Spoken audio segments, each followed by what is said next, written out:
Kohberger allegedly stalked one of the victims. That's false. You knew that was false. For anybody who had never heard that before, that question is now planted into them, unqualified representation that Mr. Kohberger stalked one of the witnesses, and that's false. We do not have evidence that the defendant had direct contact with 1122 or with residents of 1122.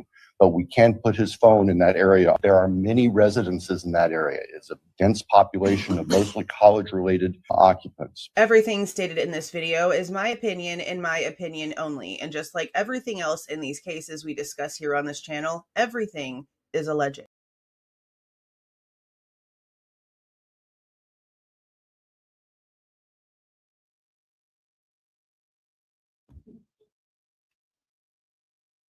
Hi guys. How's everyone's evening? Tomorrow's Friday.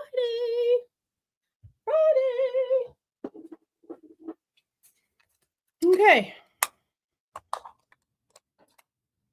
I guess a couple things before we get started. Hello.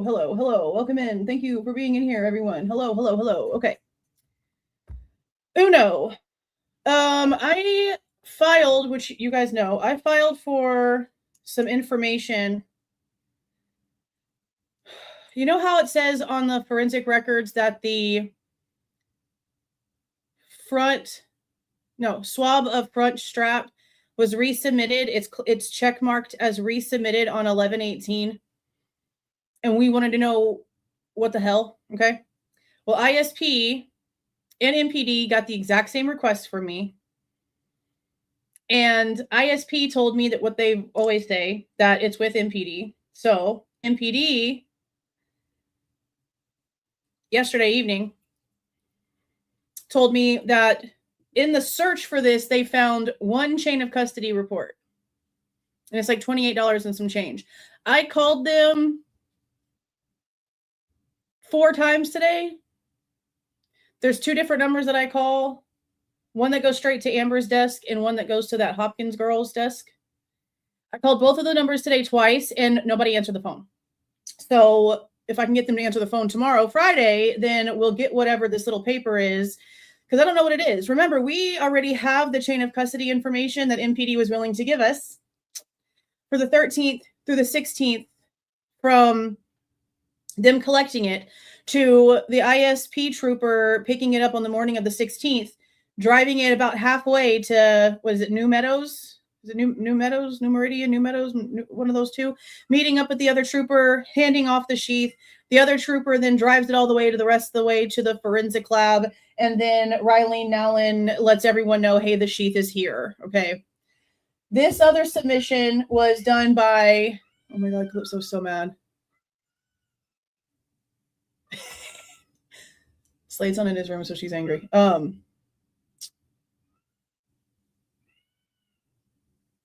I just lost my train of thought. Okay. This one is from Tim Smoldridge. He works for MPD. He's like an evidence tech, I guess. He is also one of the people that helped Amber find the 12:55 to 2 something, whatever, 2:20-ish time frame. Remember, it was in a whole completely different folder and they had to go search for it. Tim Smoldridge is the one who helped her find that. You have also seen his name on several of the documents.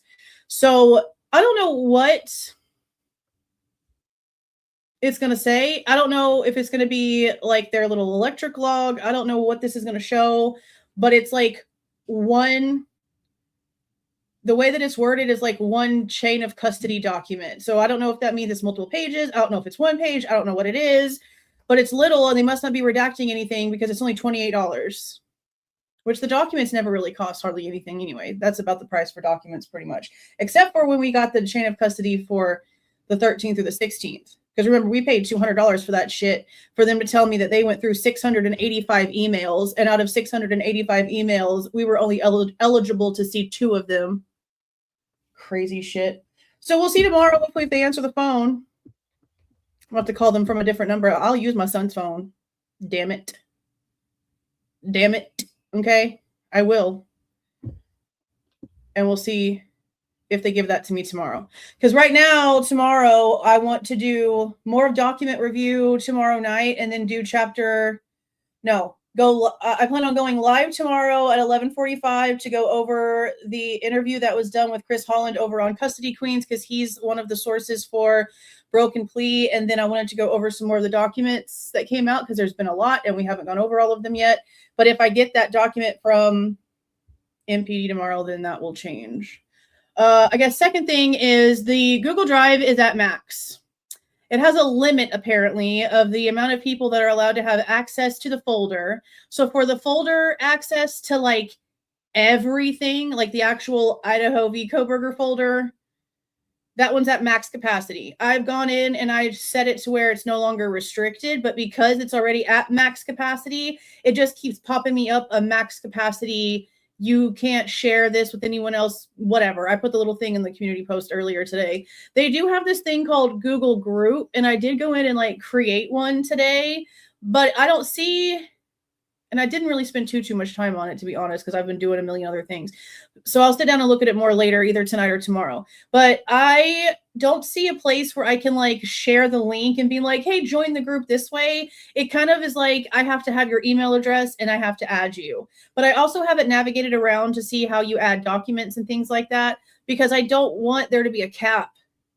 Like, that's actually ignorant. If it's not taking up any more space on my Google Drive and y'all have y'all's own Google Drives, I don't understand why they can limit the access anyway. Like, what is the point in that? That's so ignorant. So I don't know. I got to figure that out, and we'll figure that out here eventually. I think that's it. So this document here has some interesting information. It's not like insane. It's really not. Like, it's 145 pages, but it's not like big boom information. You know what I mean? I think the only real new piece that we kind of have is that she called or texted her boyfriend that night, Quinn, according to either what I believe to be FBI interview or the grand jury stuff. I don't know if, and I've like been thinking about it for like the past couple of hours. I'm gonna, like, when we get to it, I'll Google the person's name and see if they pop up as somebody that works for ISP, or maybe you guys already know, maybe. But yeah, my internet's been acting crazy today because it's a storm, so the internet's been acting a little crazy. I forgot what to say. See, that's why I don't look over at the chat, because I get distracted. Oh, yeah, I've been thinking about it for the past, I don't know, a couple hours since I started going through the documents. And yeah, I don't know if the one on 12.1 is from an ISP detective or if it's FBI. But going through it and highlighting a few things, I can see that it is the interview where Dylan ended up drawing that drawing of the mask, because they discussed that. And like the person that she's doing the interview with is instructing her to do it. What's interesting in that one is that she apparently also, from the context of the transcript, drew the item that she's claiming the person was carrying.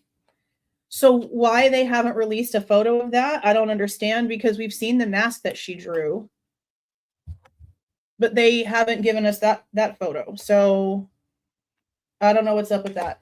I don't know if I can FOIA it and get the information. I guess I can try.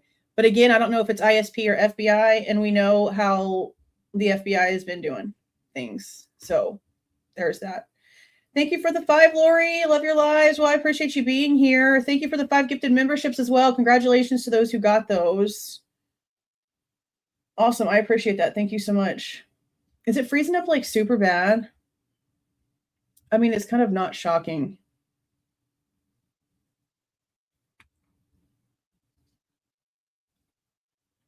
Let me text my boys and make sure they have all their unnecessary stuff off. But I know like pretty much all day it's been acting up.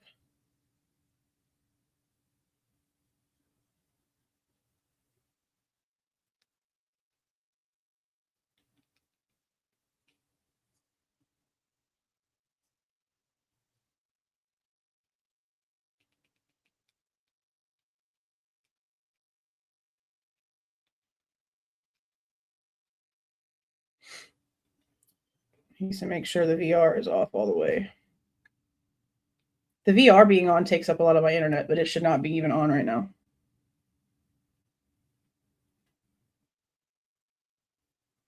Okay, he'll check it in a second. Yeah, but I don't know why it's doing that.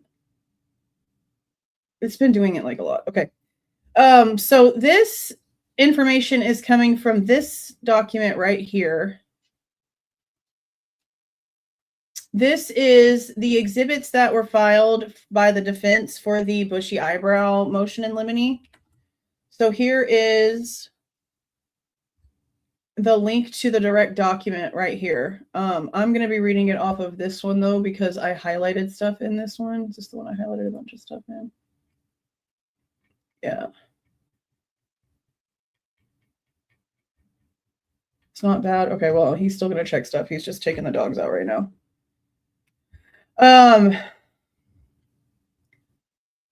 We still need to go in here and look at a lot of these. We were going to go through all of them the other night when these came out, but the autopsy reports were included in this stuff. So that became priority. But there is several other documents in here that we do need to take our time and go over. And some from the last section that we need to go back over and focus on a couple of different pieces on. Let me see if he's put out another order,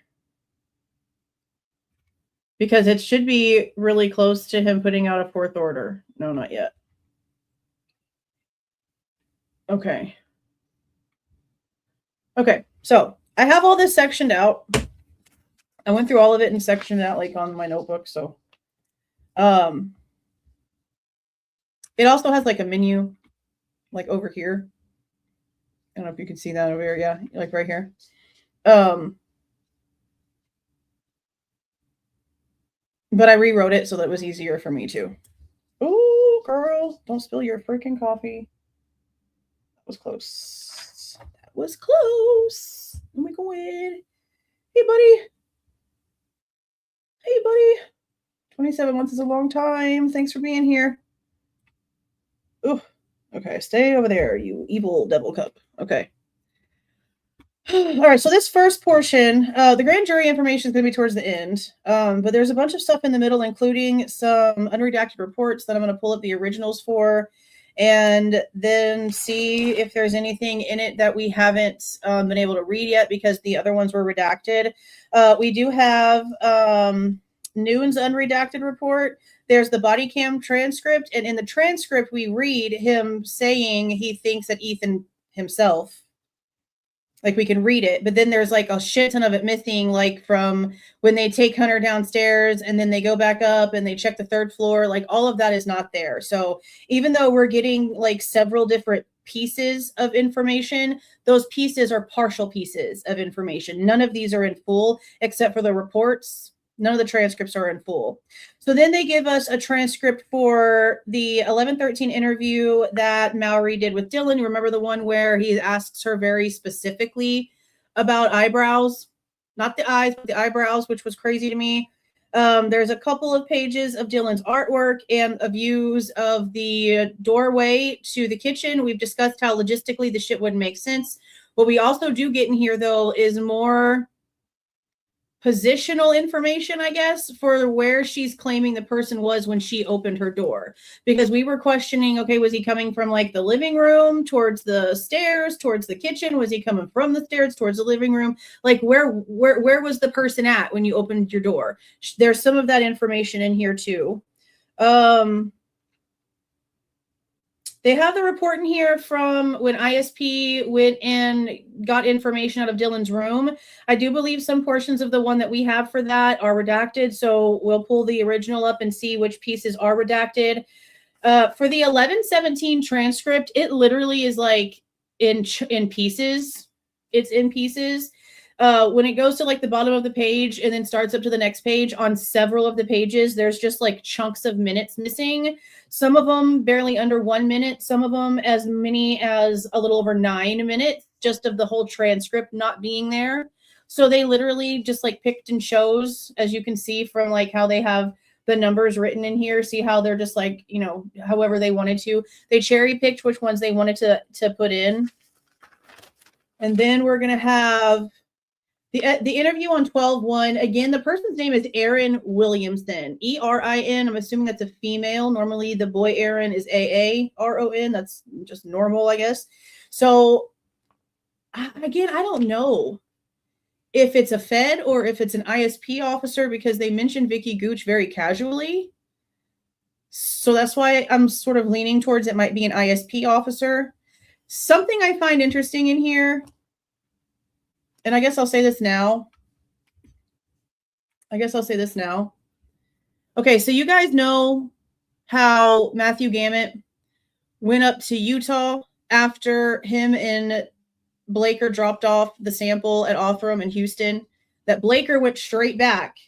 But what we found out when we FOIA'd the receipt information from ISP is that Matthew Gamet left Houston and went straight to Utah and was gone for a few days. I did not know that Dylan was from Utah. I also didn't know that for some reason in this, they included the Utah Criminal Justice Index System search of Bryan Kohberger's name that they did on 12/19/22. Just those things sort of are like circling around for me, because I mean, we know that there's like an FBI office in Salt Lake City. So I just figured that that's probably where Matthew Gamet went. But now knowing, because I didn't know. I didn't know Dylan was from Utah. She moved to Boise when she was 6. I didn't know that. I thought she was in Boise the whole time. I also don't know if that's the reason why on 12/19 they ran his name through the Utah criminal justice system. But I also have an article that we're going to go over here that I found today looking up whatever the UCJIS was, that there was actually a situation that just took place in April of this year, 2026, of a Washington County Sheriff's detective named Jeff Johnson being terminated for unauthorized use of Utah's criminal justice information system. So we're going to read that little article when we get to that section, because I found that interesting. Payne's PCA is in here. I don't find any reason to waste another half of a syllable on it. That's enough. We do have the 12/30 interview transcript, and then there are sections of Dylan's direct examination at the grand jury. I really hope that what we have here is not all of it, because there's barely anything here. And we know that because it starts by giving us a couple of ending sentences of a male's information, and it seems like it's one of the guys that was there at the scene. So it's either going to be Lyndon Hunter Johnson or Jack Dracor, one of those three. Not enough context to be able to tell. It's just, you just know it's a he, and they were at the scene from the verbiage. And then at the end of the grand jury stuff, at the very last page, it starts Bethany's. So there's like barely anything. And again, this better not be the only time that the grand jury heard her speak. Because when I tell you it's barely nothing, it's barely nothing. It's very strange. Okay. Go ahead and get started on the documents now. Don't steal my copy. Good. Yeah, it's not much of it, which is odd. I mean, let me show y'all real quick because I have it all highlighted. And I mean, it probably is, it looks like a lot, but like, it's not. Like, it's all like, here's your demographics of where you live, what were you studying, and like barely any questions. Nothing important. There's maybe like one sentence in here that's maybe something a little different than what we've already heard, but for the majority, it's like all the same. It's all the same. You know? So we'll get to it. We're going to read all of it. We are going to read all of it. Okay. Y'all can see that pretty good. Be as big as it can be.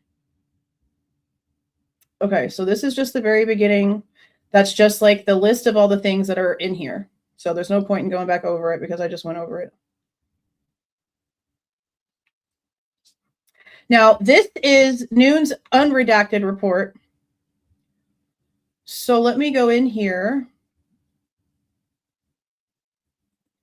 And actually, I will give y'all this one. I put right here, like inside the drive. Now see how it says I'm offline? See, my internet's going to be acting like a crackhead all day. Hold on. And I've restarted my computer and my modems like twice over the past 2 days. So I know it's going to be this damn storm. Okay. So this document right here, let me take it off of the thing in case it pops up any email addresses because it's not supposed to. I'm going to give you the link for like my highlighted one that I made for the live. I'll throw that in the chat if it'll load. I can't believe how horrible my internet's acting. Come on, you can do it. There it goes. Okay, so I'm going to have it open. Anyone with a link so I don't have to do anything with it.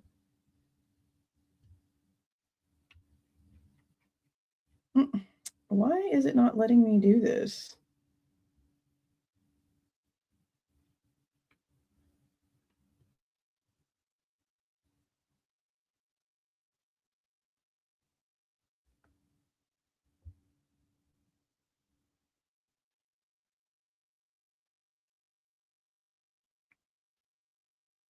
Hold on, guys.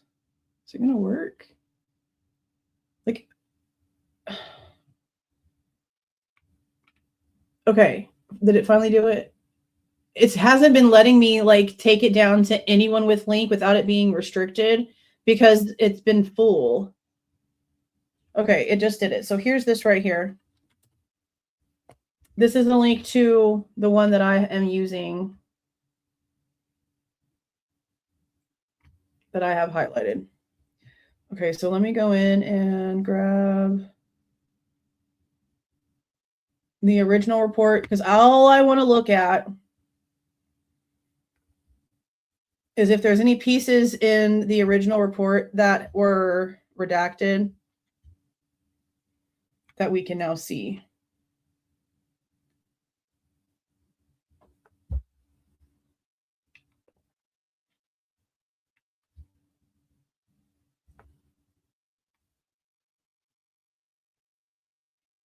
Yeah, those messages are in the folder too. I put all of those in there.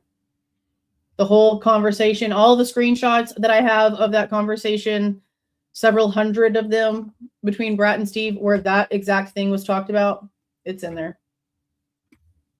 It is in there. Okay, so let me go down to Nunes' report. I cannot believe how horribly ignorant my internet is running. Not a fan. Spectrum sucks. Okay, here's Warner's. Okay. So here we have Mitch Nunes' report. If it's just names that we can see the initials for and there's not any actual information redacted, I'm not going to bother. Okay, so this is just the address for the Corner Club. Not even worth wasting time for. We already know it pretty much. This is all Bethany, Dylan. Their license plates. Okay, so there's no actually like redacted sentences in this. We pretty much know all of these names right here. So there's no reason to go back over this report because none of it's going to be new information. Okay. So here we have the transcript of Nunes' body cam. This only runs from pages 3 to 5. No, I'm lying. This runs from pages 6 to 11. But what you will notice is that there's multiple pages on the page. See how there's like 4 pages on each page? The actual pages within the pages that are missing are pages 5 through 12. So right here we have 1, 2, 3, 4. It ends right here where it says, I think he might have himself We then hear Warner say, what's he got there? Not that weird bullshit that Chris Whitcomb said. We went back and listened to this when we were going over that section of the book, and we all basically, I know some people say differently, but 99.99999% of us heard what's he got there come out of Eric Warner's mouth. So this transcript proves that. He says, what's he got there? Officer Nunes then says, I don't know. I just see blood up there. I haven't. And then 1370 information, I guess, starts coming in through his dispatch. But see how this is page 4. This starts up again on page 13. So they've got, what is that, 7 pages missing of the transcript.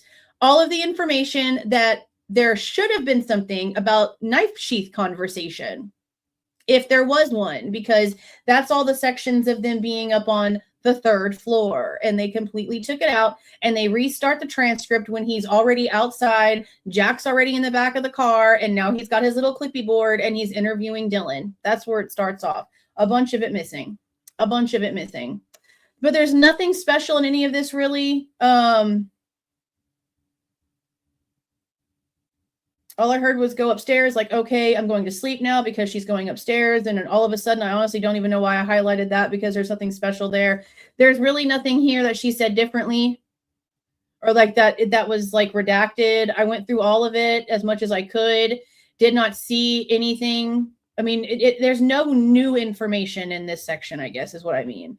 Because I know that like in the interview, people's names are redacted, that over the last years, we know who the frick they are. So we don't need to go in there and try to clarify any of that, because we already know. But all of this, there's nothing else in here. This information's only even in here because they're trying to compare all of the different ways that Dylan mentions how the person looked, you know? And we know what she was saying right here. We talked about this, how in this interview, she says that the person could have been taller or shorter. She didn't really know for sure. And Officer Nunes basically is just like, so about 6 foot. She agrees, and it just goes from there.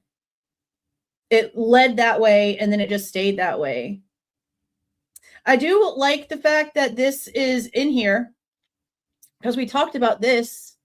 When she says, not tonight, regarding the question of, did you guys have a party last night too? And she says, not tonight. That was an even bigger indication to us, what we already know because of her phone activity, that she did not go to sleep. Because if it's the next day and you haven't gone to bed yet, it's not the next day to you. Your brain will not instantly correct your speech because you haven't gone to sleep yet.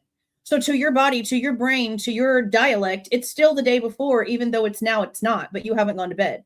So when he's asking about a party the night before and she says, not tonight, that should tell everyone right there mentally, she has not gone to sleep, which we already knew.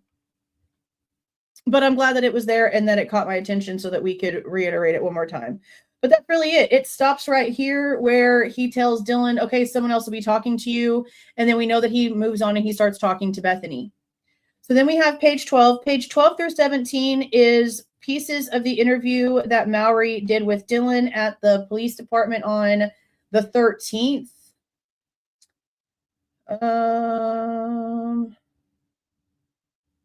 Pretty much everything in here we already knew. There are pieces that I highlighted, though, I'm pretty positive.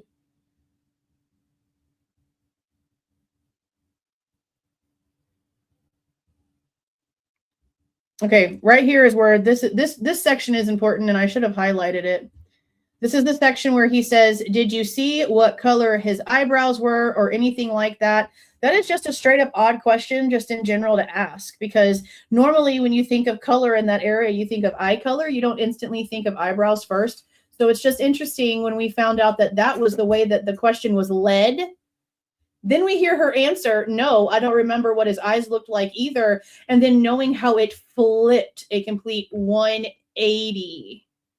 180.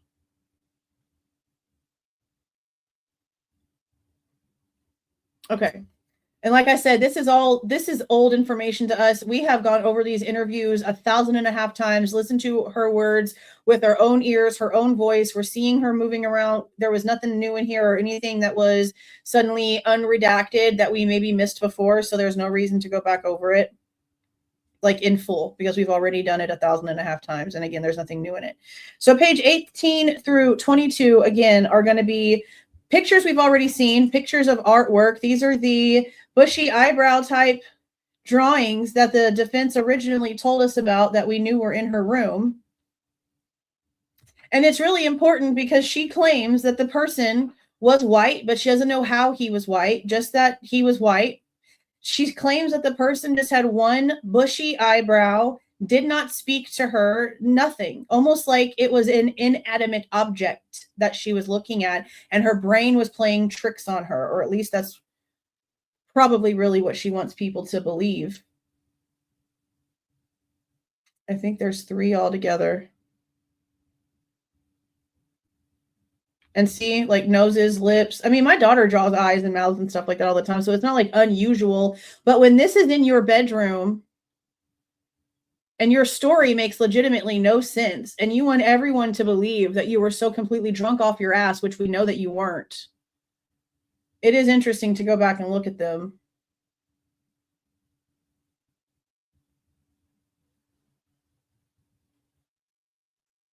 So, okay, this is one, and then I think there's one more. Yeah, okay. So, what we realized, and these are actually not very good. There's definitely better freaking pictures they could have used to prove this that are more angled up. I'm not going to go find them. It'll take 1,500 years, and I wish I should. I wish I would have already done that, but we're not. We've seen them. If you've been here already, you've already seen them. You cannot see the backsliding glass door from Dylan's room. If she is standing, let's say she's standing right here, because the way that she's going to describe this is that she's just got her head sticking out the door. Boop, right here. So here she's standing here. She's holding on to the door jamb. She's got her other hand over here on the door. Here's her head, peeking out the door. What she's going to tell them, and I think it's in the 12-1 thing, is that the person was like right here at the step. Okay. So now, doesn't that make, oh, this thing's going to freeze. Doesn't that make the steps in front of Dylan's door even more technically? Technically, wouldn't it make the steps in front of Dylan's door a little bit more important? I know they're trying to say that this one right here was a police print, which is why the one over here most likely wasn't analyzed. But you'd think, knowing that Dylan is telling them that the person was 3 feet away from her, right here in front of the step, that they would have actually done something with these. And remember, this one over here, they never photographed. This is L4 that they never analyzed. They measured it, they photographed it, they amido blacked it, but they didn't do anything else to it. This one over here is L3, technically, the one that they were told was a police officer's shoe print. So I don't know. I don't know. But she never saw the person going out the back slider. She always just assumed that the person went out the back slider. So if she's going to sit here and claim that the person was coming off the step when she saw them, there's no guarantee that the person went this way towards the kitchen. They could have went straight towards the living room.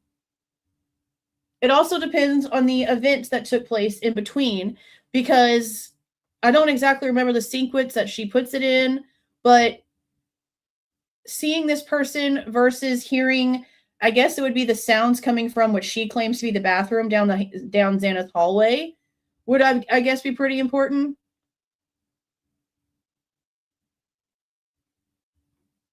But she's claiming that when she looked out, her head was just peeking out the door. And the person was like in front of the step. They ask her which position his body was facing, and of course she just gives a bunch of back and forth answers because she's been told to play like she doesn't remember. But she sure remembered all kinds of shit on the 13th. So it's amazing. All that time later, she suddenly stops remembering. Amazing. Okay. So here is page 23. This is going to be supplement number 88 for them going in, getting things out of Dylan's room. So let me go back to, does it give me a number? Like a page number? No, not really. All right, let me go down here. Oh, you know what? I bet you that's probably part of the reason why this thing is acting crazy.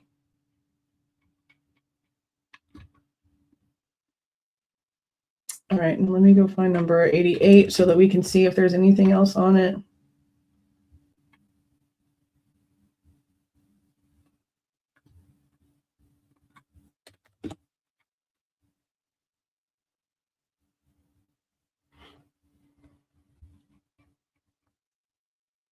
Okay, that's number 91.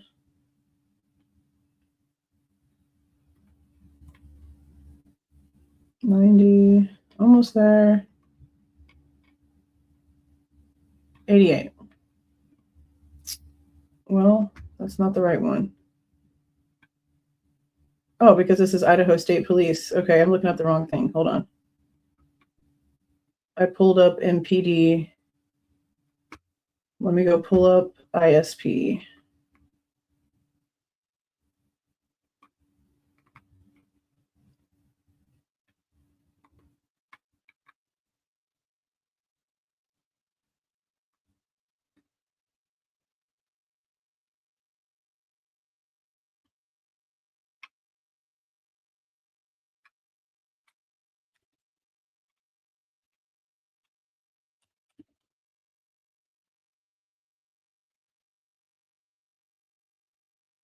Okay, here it is, right here. Okay, so, okay. Couple of little pieces, but I think that it's just like sorority name and like Dylan's name. But let's see. So it says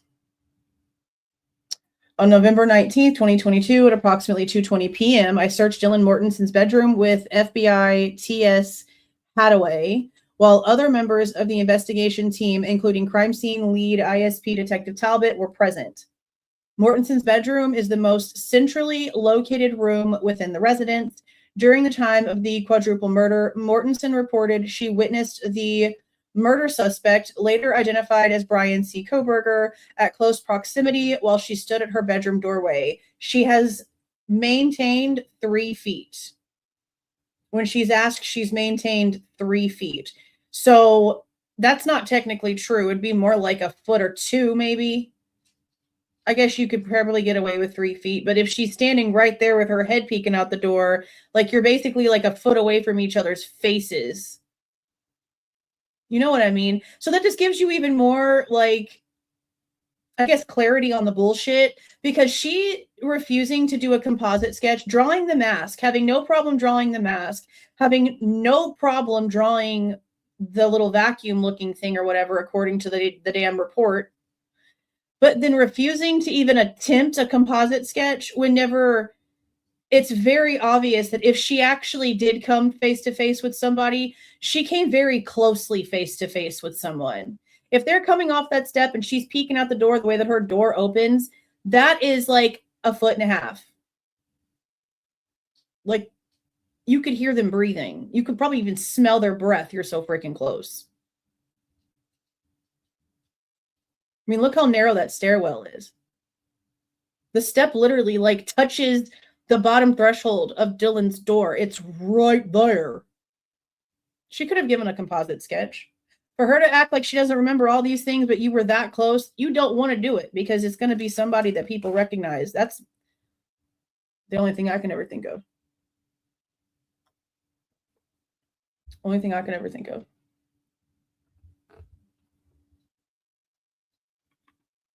And see, this is also a lie right here.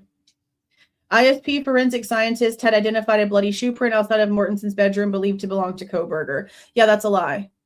And we know that that's a lie now because we have the emails between, which one is it, Tara Martinez and Detective Talbot, and they're claiming that that the one that we mentioned before that's on the closer part towards the step was nothing happened. They didn't do anything with it. And then L4 wasn't analyzed whatsoever. They didn't feel like it was important. So one of them wasn't even bothered with because they thought that it was a police officer. And the one right in front of it that looks like it could be somebody taking an actual step was Amito blacked because they didn't notice it the first time around. Measured, pictured, and there's a handwritten note. And then in the reports, like the actual forensic reports, it says that it was not analyzed. L4 was not analyzed. So that's a lie, which is why we've been saying this whole time, how were they allowed to use that shoe print as part of the suspect's path of travel if all of the forensic notations prove that it was never analyzed at all? It wasn't considered evidence. It wasn't taken seriously. They didn't do anything with it. So how were they able to use it in the probable cause? I don't understand that. I don't understand that. Upon entering Mortensen's room, I photographed the bedroom with an emphasis upon her wall hangings and artwork. While conducting a search of her bedroom, the following items were noted and or seized. And then it says to see ISP Detective Talbot's evidence forms for seized items.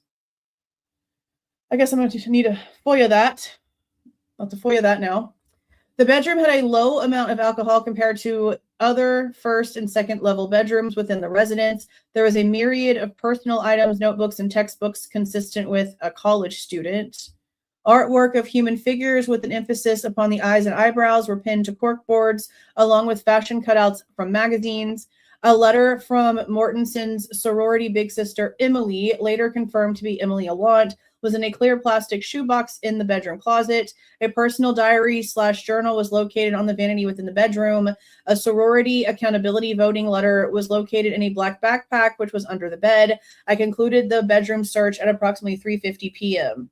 And then just photograph of Dylan's bedroom.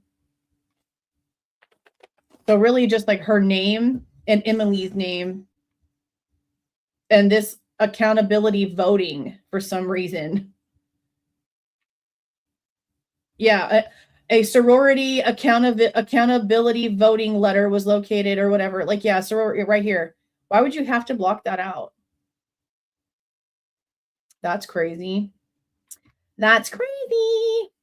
Okay.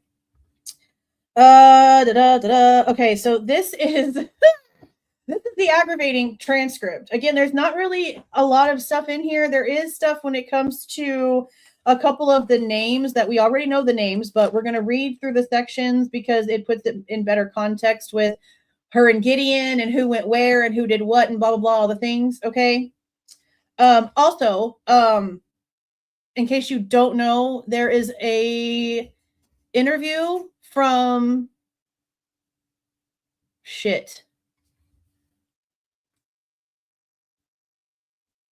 whatever the Fitzgerald girl's name is. What the frick is her name? Is it Kelsey or Kinsey?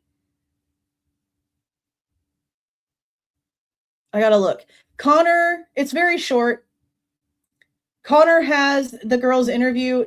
She's the other girl besides Allie. She's Allie's roommate, Kennedy. That one.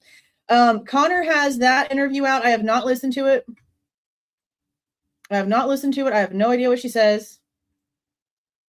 But here is this, in case you guys have not heard that yet and don't want to wait.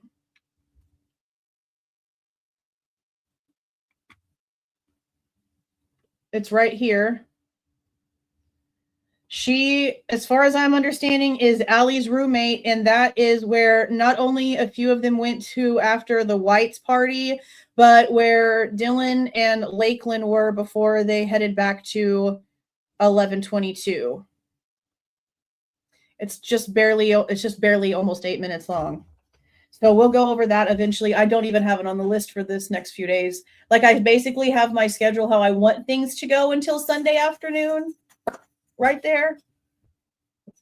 But y'all know how that goes. You'll know how that goes. So we'll go over it eventually, but there's a link right there. It's not exciting. Yeah. I heard I only saw really one comment say something about how she says something that kind of blows Dylan's timeline out of the water. But honestly, I don't really care what people say when it comes to timelines because everyone says it wrong. I only care about the analytics that are coming from the electronic devices. I want to see the timestamps for things. I don't want to hear what you think you did and when you think you did it. I don't want you to go back and misread something. I only want to look at the analytics. So I don't know what she says. We'll still go over it, but yeah, I don't know. Okay. So in this one, like I said, they have chunks of time missing. See how right here it says, do you guys have body cams going to or just blank? And then it says Kaylee ? And it goes from 7 minutes and 48 seconds to 8 minutes and 39 seconds. So for some reason, it just takes out pieces. Huh? She says they weren't there.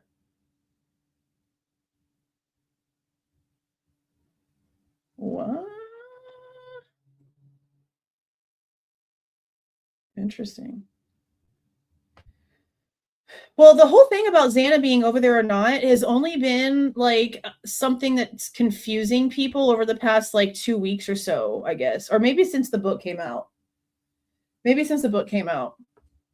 But the information in the book is also just all discombobulated and misconstrued everywhere. It is really annoying. It is really annoying. Why did DM get a sorority accountability? I don't know. What is that? She said they were there and gave times. I don't know. What is an accountability? I can't even talk. An accountability letter. Does that mean she did something wrong? What is a sorority accountability letter?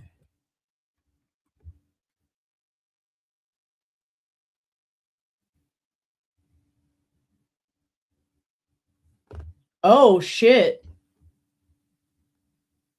A sorority accountability. Why can't I say that word tonight?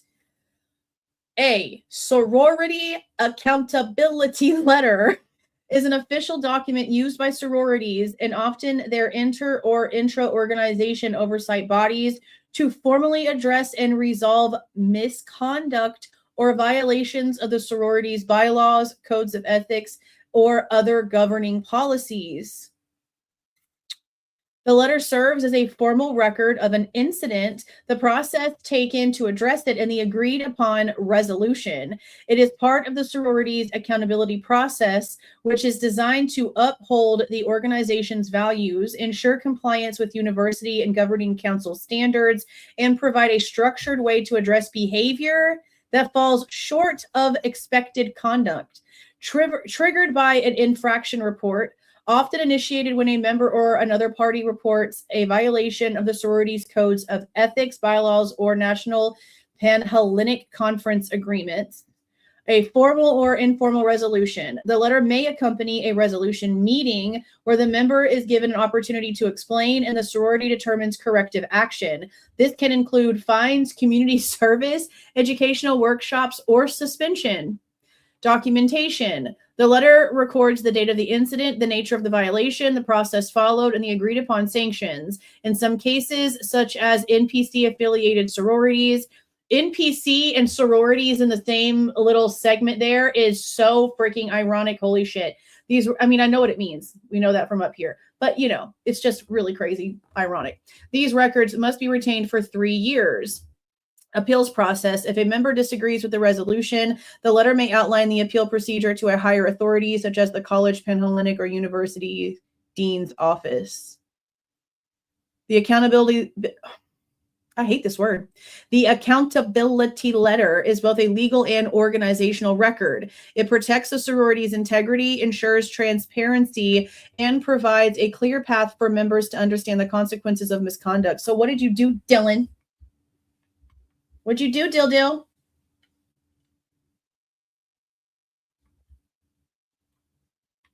I wonder what she did.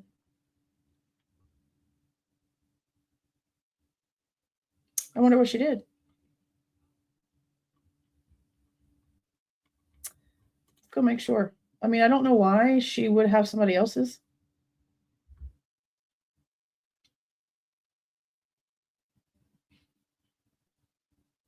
Accountability voting letter? What is an accountability voting letter? Does that mean that they had to vote for somebody to get kicked out of the sorority? Accountability.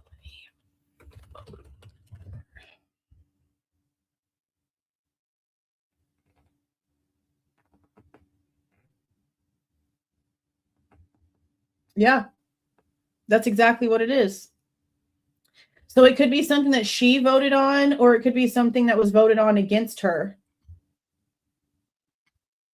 An accountability voting letter is a formal document used in sorority governance to initiate or record a vote on an accountability matter, typically when a member has violated the sorority's policies, bylaws, or standard of conduct. So it's literally like a vote.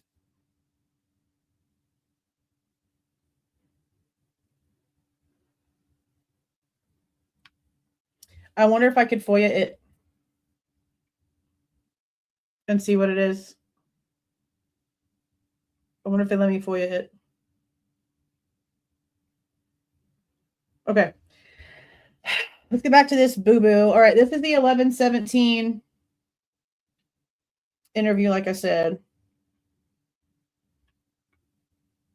Okay, this section, right, I'm only going to read the pieces that are new to us, meaning the stuff about her psych appointments, where she, again, mentions who she's walking in and out of the party apartments with and blah, blah, blah, whatever, because it has the names in it. And I know we just went over this deep dive when we went over this interview for the book, but we're going to go ahead and read these certain sections, just these certain sections anyway.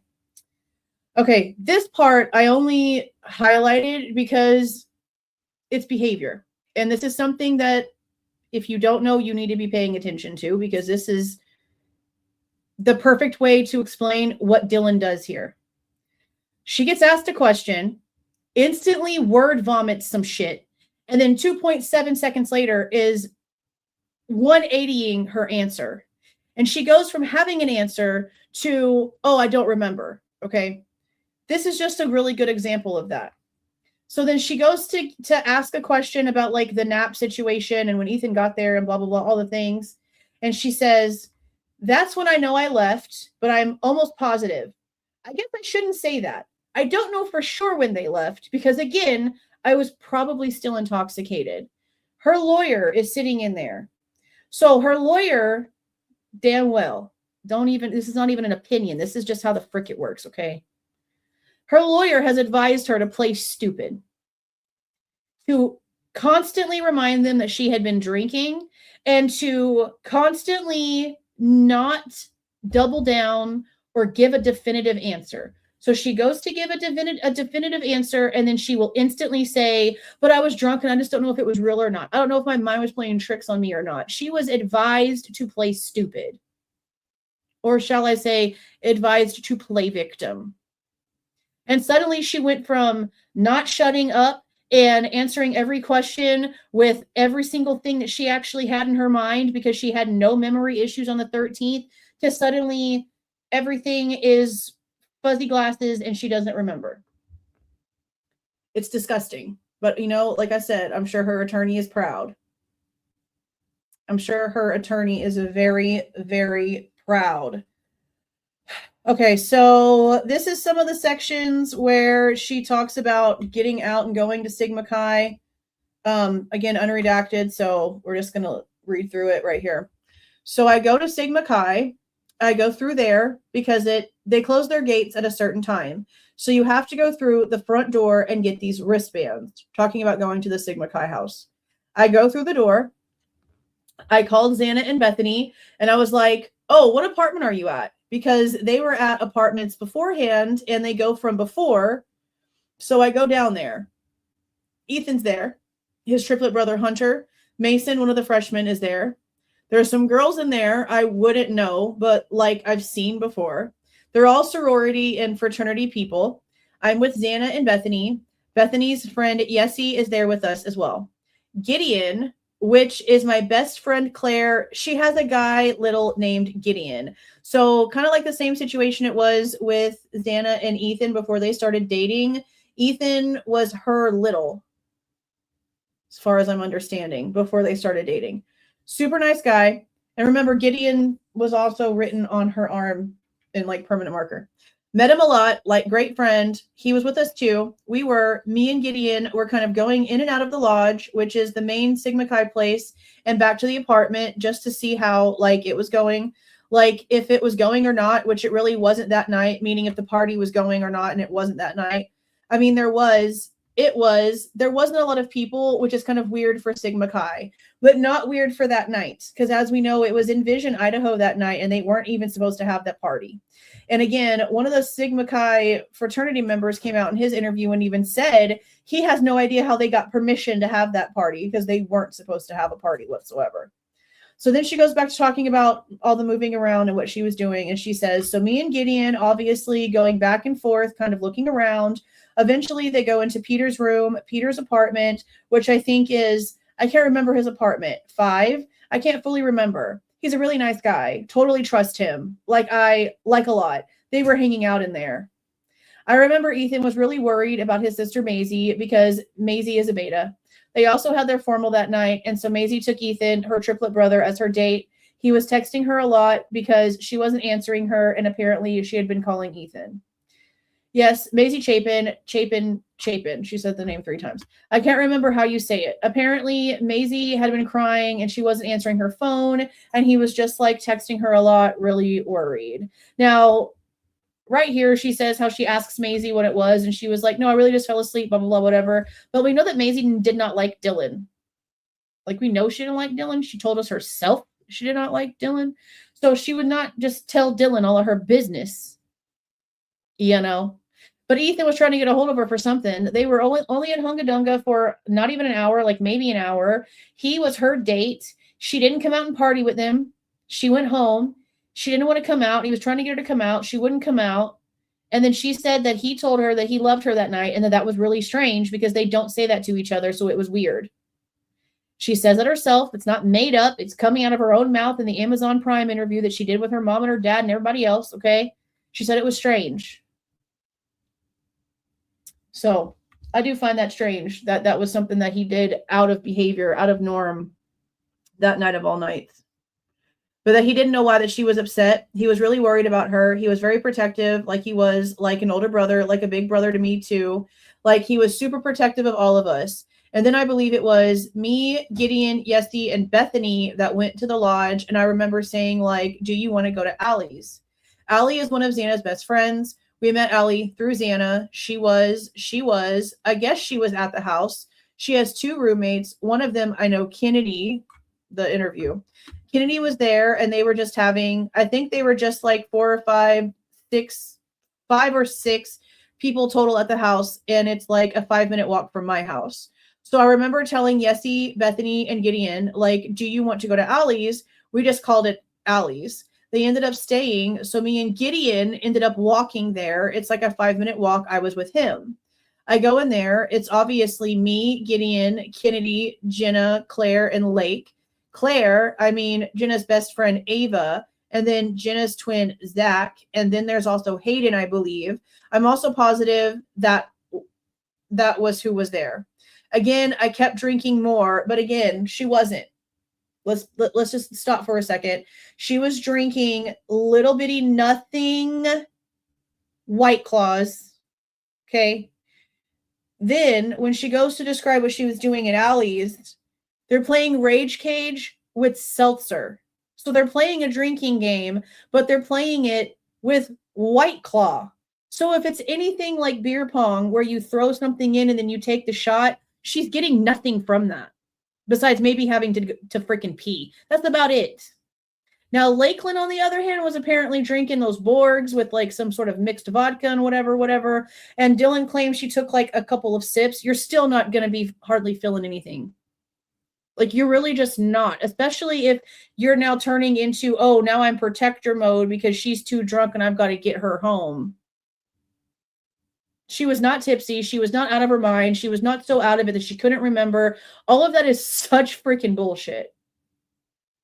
All beyond bullshit. Nobody gets so twisted off their freaking ass off White Claws that they don't know if their mind is playing tricks with them or not. That's not how that works. That's not how that works. This is why they should have hair follicled them. They should have hair follicled them. They were in that house for 8 hours without calling 911. There is communications between the two of them that they were fully aware that something bad was going on and nobody acted. They should have hair follicled them. They might not have been able to actually pin down the date to see what they were using on that date, but to prove any sort of use of anything else at that point probably would have been pretty beneficial. Because Chick is not hallucinating shit off a White Claw. No, or champagne for that fact. The game she tried to play here is crazy. We were playing Rage Cage drinking game, so I don't know fully how much I had to drink. I obviously was probably drunk at this point. No, you weren't. And that's another thing. She always says, I probably was drunk. I was probably still drunk at this point. These are words taught to her by her parents and her attorney.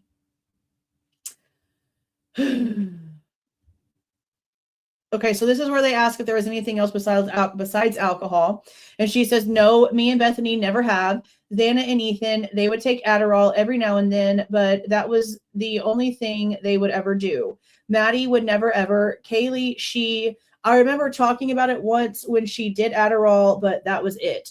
I mean, Xana and Ethan were very smart. They were not like stupid with drugs at all. I remember all I heard of them doing was Adderall. That's the only thing I've heard of. Me and Bethany were never, like, we just never touched that stuff. And then it goes back to being at Allie's, just drank. That's the only thing we do. So we're at Allie's or Kennedy's place. I was having a good time. My friend Lake, do you know what a Borg is? People do Borgs. It's like those huge water jugs. You pour alcohol, put vodka and inaudible, whatever. It's supposed to like get you really drunk or whatever. Lake obviously had drinking a whole Borg and she was very drunk and I didn't want her to walk home. So this is the part in her interview that I didn't understand. So she had been talking to this guy named Hayden. He's a super sweet guy. I really like him. Then I was like, okay, well, I can just take Lake home with me to go home. So you're talking about how drunk she is and that you don't want her to walk home by herself. You segue over to this dude named Hayden that she's suddenly talking to and how super sweet he is and how much you like him. Then you go back to Lakeland not needing to be by herself to go home. Very odd. Just very odd. I was like, okay, well, I can take Lake with me to go home and we can watch Vampire Diaries and just cook popcorn, you know. So at a fraternity, they have sobros, which are freshmen that are supposed to be sober for that night so they can drive people home. I told Hayden, I was like, hey, can you get us sobros so we don't have to walk? I mean, the walk's not terrible, but like she cannot walk very well, which is crazy because she's only at that house for like maybe an hour. Maybe a tad bit over an hour before she walks back home by herself. And at this point, we're supposed to believe that she was so freaking out of there that she needed to be escorted back in a car. That's crazy. Popcorn ain't going to sober you up that fast. Jenna was going to come with us, my friend, but she ended up staying at Kennedy's, I believe. I don't know where she went exactly because me and Lake got in the car. I don't know who the guy were that was driving us, but like I trust them because Hayden knows them. I trust Hayden. They were all part of the 5Gs and 5Gs? Is that like Phi Gamma, I guess? And they just are known to be like super nice, trustworthy guys. We get home, no one's home, so we go upstairs. The house is kind of a mess, obviously, because we just had a party on Friday. Saturday we were drinking, whatever, and then that just goes into the time again. The video of Lakeland dancing, again, the timelines that they give in like their like words don't matter because we know they're all over the place. And we need the actual analytic reports. Like I know that we have the interviews where like Lakeland has like her phone open and they're going over timestamps and stuff like that, but that's not even good enough for me. I need the like actual analytical phone data reports. Let's see. At some point, I did go into my bed. Lake ended up sobering up, and she walked home. I told her she could get a ride, but she wanted to walk home. I said, okay. And then right here, like, it's just showing her contradictorial statements for no reason in the same breath. I don't remember where Bethany was, but she was upstairs with Maddie and Kaylee in Kaylee's room.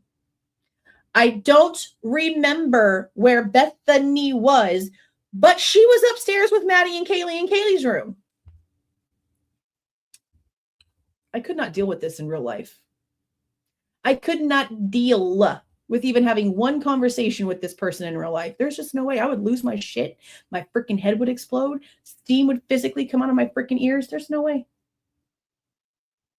Okay, so this is where we start to get into some of her psychological stuff. And she is just adamant that she has not gone through anything, that the only trauma that her little life has ever endured was her parents getting a divorce. Boo-hoo, cry me a damn river. That's the only thing that she's dealt with, which is interesting because you know who else said the same thing?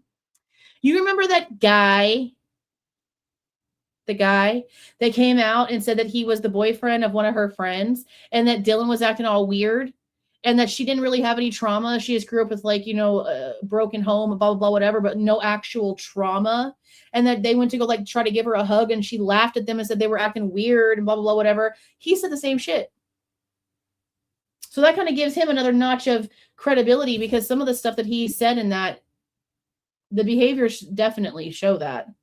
We're going to have to go back and listen to that one pretty much soon here because it's been a long time, super long time since we've listened to it. Okay. We'll start right here. So I fell asleep. I was usually, when I am drunk, I fall asleep a lot better. Like during the weekdays, I get a lot more scared about things. But on the weekends, because I have been intoxicated and I'm obviously drunk, I sleep a lot better, like a lot deeper sleep, I would say. So then Gooch asks, do you suffer from anxiety? And she says, yeah. And then she says, even before this? And Dylan says, yes, I've always been like freaking out. I remember one time I thought my door handle was turned but it wasn't. I was just freaking out. So I have a lot of that and I have talked to my therapist about this, but I have a lot of lucid dreams of being like kidnapped or chased. I could control what's happening and I know I'm dreaming. So I have a lot of those kinds of dreams. I'm always kind of freaked out about that stuff. And remember what Emily said to us, that Dylan is a little cry wolf baby. A little cry wolf baby. And apparently Bethany is too, because she told us herself she heard a scream and called somebody to come pick her up in the middle of the night because it freaked her out. So Dylan calls people constantly for noises because she's a little cry wolf baby. And then that's the first time that something is actually going down. The first time something is actually happening.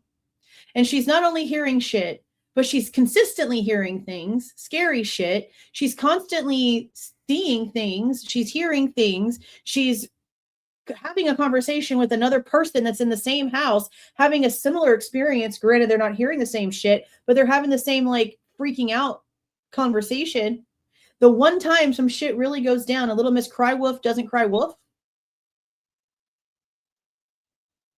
The one time.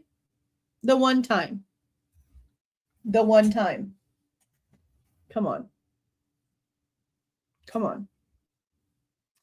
So then Detective Gooch asks, did that happen even before this event? And she says, oh, this has like been a huge thing, meaning her anxiety and her constantly being paranoid and having these lucid dreams about being chased and kidnapped and who knows what else has been a huge thing. So then the detective says, how old were you when those started? And she says, I would say high schoolish, I would say. I've always just kind of had those. They never scared me because I knew I was dreaming. I was like, oh, it's just a dream. Then she says, did you say you have control in the dreams? And Dylan says, yeah. So my thing was, it's kind of weird, but my therapist said this is very normal. Like, I knew I was dreaming. So like, it would be like, oh, like someone's chasing me, someone's trying to kill me. And I would just let it happen because I would wake up. Meaning the crazy bee is admitting that in her dreams, she knows it's a dream. So she just lets the stabby killer man do the stabby killing stuff to her because she knows it's not real. So that means to me what? That you want to experience death? That you are very lucid and very aware that it's bullshit and that you could stop it at any minute, but your sick ass twisted mind enjoys the experience? Does that not tell you that? I think that's what that tells you. I think that's what that tells you. Okay. Like it never scared me really when I had those dreams because I knew I was dreaming. Girl. Did you ever have to take anti-anxiety medication? No. Nothing? I need to go back through Dylan's photographs. I'm pretty positive. And let me look over at the chat. Do you guys remember seeing a bottle of medication in her room, or was that in Kaylee's room? I remember there being a bottle of medication in one of their rooms, but I don't remember which room.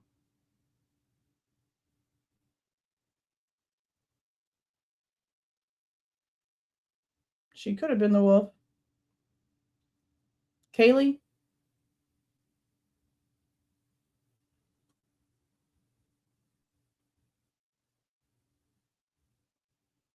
Yeah.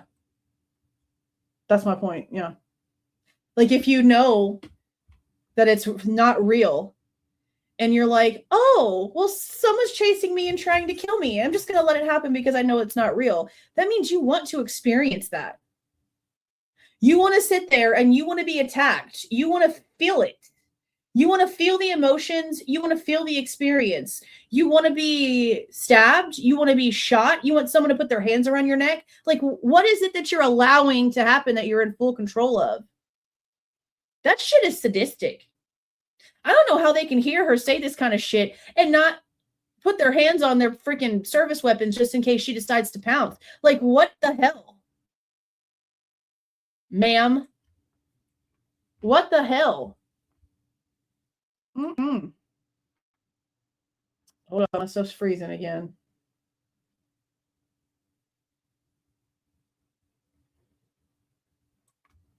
Yeah, this is the audio where they had a whole bunch of just silence.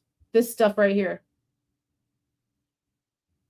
So then when she's asked about medication, she says nothing. Then she says, I mean, I didn't have like anxiety. It was just kind of like, I always kind of had the worst situation in my head, but it wasn't like, it didn't really, like it didn't affect my life, but it was just like at night, I was blank it because I watched Criminal Minds. I said blank because it says inaudible. Because I watched Criminal Minds. I would fall asleep to crime podcast. I don't know why.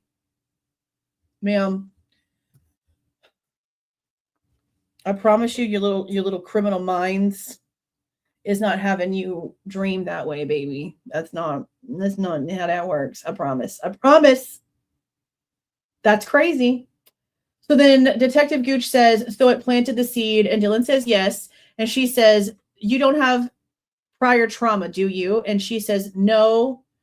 I mean, and then it says, you don't inaudible. So I don't know like what it could have said right there. Obviously, it couldn't pick it up either. So then Dylan says, no, nothing like that. Like I have divorced parents, but nothing of crime or trauma, anything like that. So those movies they rent up space in your head. And she says, yeah, obviously. I loved gory movies. I don't know why. I just love the adrenaline, that kind of stuff. And it probably messed up my brain a little bit at night.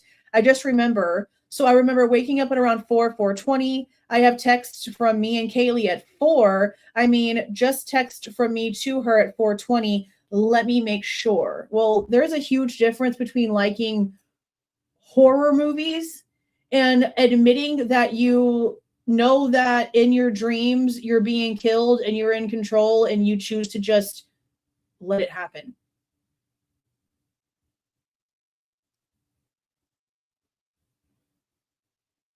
Okay. Huge difference here. Oh, thank you for the gifted memberships, JLL. 5 gifted memberships. Congratulations to those who got those. I appreciate that. Thank you. Thank you, thank you, thank you. Okay, now look how she instantly deflects. She doesn't want to talk about her issues anymore. She doesn't want to talk about how effed up in the head she is. She wants to go back to the timeline. She feels attacked right here. That's why she's turning it. That's why she's going left. It probably messed up my brain a little bit at night. I remember waking up at 4. It's the same thing like on the 911 call. So pretty much at 4 a.m., she just did it again. She felt personally attacked, so she wanted to switch the conversation. So then they start talking about the White Claws, blah, blah, whatever. And like I said, talking about Rage, Cage, other bullshit, they said it was just seltzers. Again, that's 4.5 to 5% alcohol. You're basically drinking bubbles. And if you're drinking every damn day like they were in college, your tolerance to something that light, it's basically like you're just drinking soda. Especially, again, if you're drinking day after day after day after day after day, your tolerance is built up. Girl was basically sober when she got home. I cannot believe the bullshit here. I really can't. So this is where she says she has a video of Lakeland dancing in Allie's house at 12:57, but this is exactly the example for why I don't care about this stuff and I want the phone information. Lakeland's taking pictures of Ethan's damn clothes on the bathroom floor of the second floor bathroom at 12:43. So how is she dancing at Allie's house at 12:57 if 14 minutes before that she's at the King Road bathroom taking pictures of Ethan's clothes on the floor? You see what I mean? Now, I do know that she also has a time zone issue here, but with the time zone issue that she has, what time would this be? What is the difference between Moscow and Boise?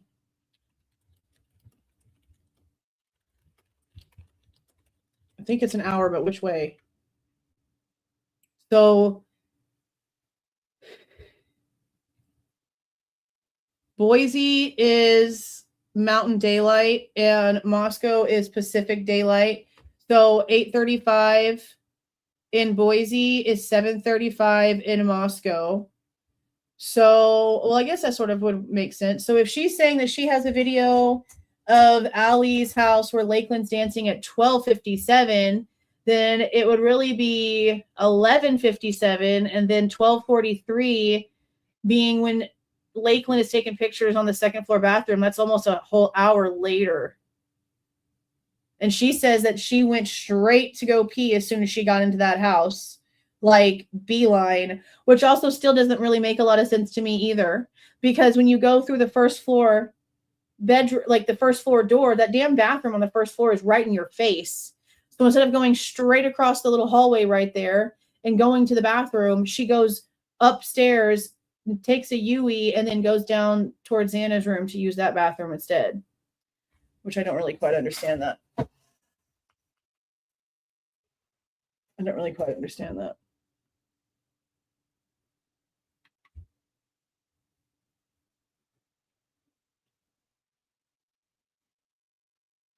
See if there is anything else in here.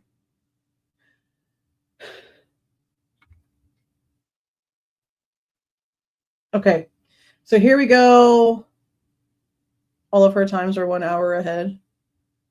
Okay. Yeah. See, that's why I just wish we had the phone information, because I hate all this back and forth. It's crazy how many different time zones are actually like involved with everything, with all the different sections of this and where everybody was and where people were and everything else. Is basically the entire damn country. Okay. So then they start talking about more of her personal stuff. And so Gooch says, okay, let me ask you this, because you've been consuming alcohol, but I have to ask you, because you go to a therapist, or you have gone to a therapist, but the only thing that you described that's ever happened to you, that if it is traumatic when your parents divorce. What a ridiculously difficult sentence to try to talk about. She says, yes. Are you going to a therapist because of the divorce or because of other things? And Dylan asks, you're talking about right now? And Sergeant Blaker says before. And Gooch says, no, prior to this. And Dylan says, so like, obviously, I have a therapist right now for this, but in the past, I did go to a therapist like once or twice because of divorced parents, and that was it. I never had therapy for anything else. So then Gooch says, so you weren't under any treatment for counseling? And Dylan says, no. Gooch says, nothing like that. And Dylan says, no. Gooch says, so you don't have any mental health issues? And Dylan says, no. And then Gooch says, that predates this? And Dylan says, no. Other than sadness over the divorce. And she says, yeah, I've never had, like, obviously, yes, I've probably been sad about my parents being divorced, some stuff going through that, but nothing like mentally anything. I've never had counseling for it. Yes, I went to therapy, like, remember, like 2 or 3 times, and then we just never went. I didn't really feel like going again. It didn't really seem like I needed it. So basically she's saying the only thing she's ever dealt with that's been traumatic is her parents divorcing. To have such a cushy ass life, to where that's the most traumatic thing that's ever happened to you. Holy shit. Couldn't imagine. Couldn't imagine. Yeah, see right here, for some reason, there's like 9 seconds missing for like no reason whatsoever. And remember, if there's nothing new from it being unredacted, I'm not reading it. Don't freezing on me. I think it's because I have that article still open. A lot of these news websites have ridiculously horrible ads that reset all the time. So it's causing me issues, but we're almost to the point where I'm going to be able to like show it. Okay. So she lies here. And we know that she's lying before we even know from the, is it the 12-1 one?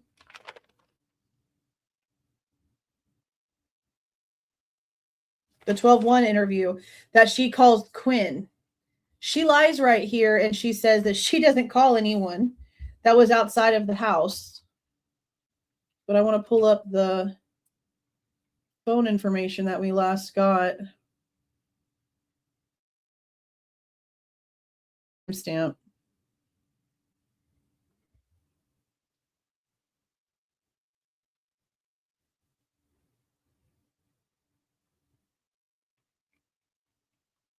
This isn't the one.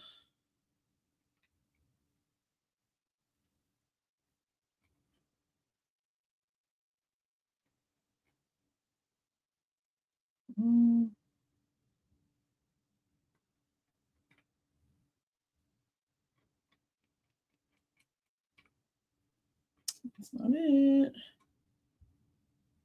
I don't want to have to go dig into my files to find this. I was hoping to just find it nice and fast. Okay, here it is.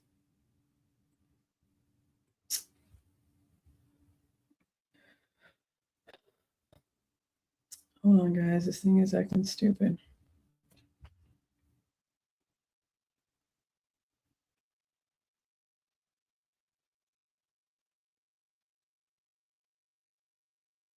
You done? Okay. Close that off real quick. And I'll close that out too until we get to that. Okay. So right here, Detective Gooch asks her, so did you ever call anyone outside the house? And Dylan says, no, it didn't cross my mind. I was just calling my roommates. You know, it's like my closest friends who I trust. You know, people that you've only known for 3 months, you mean? I called Ethan at one point. I mean, let me go to Snapchat. I don't know if it's still there or not. Now, if we go to the actual timeline of her phone, we know that during the time of the crime, if this damn thing does not stop freezing, I'm going to throw this damn thing at the wall. Okay, let's see. Where is it at?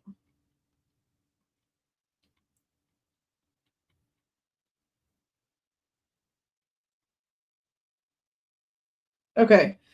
So right here at 3:51 is where she adds the contact to her phone. Here is where Bethany calls her at 4:19. This is where she's calling Xana, Kaylee, and Bethany and Maddie. Then text message at 4:22. Another text at 4:22. 4:22. 4:22. 4:23. 4:23. 23, 23, 23, 23,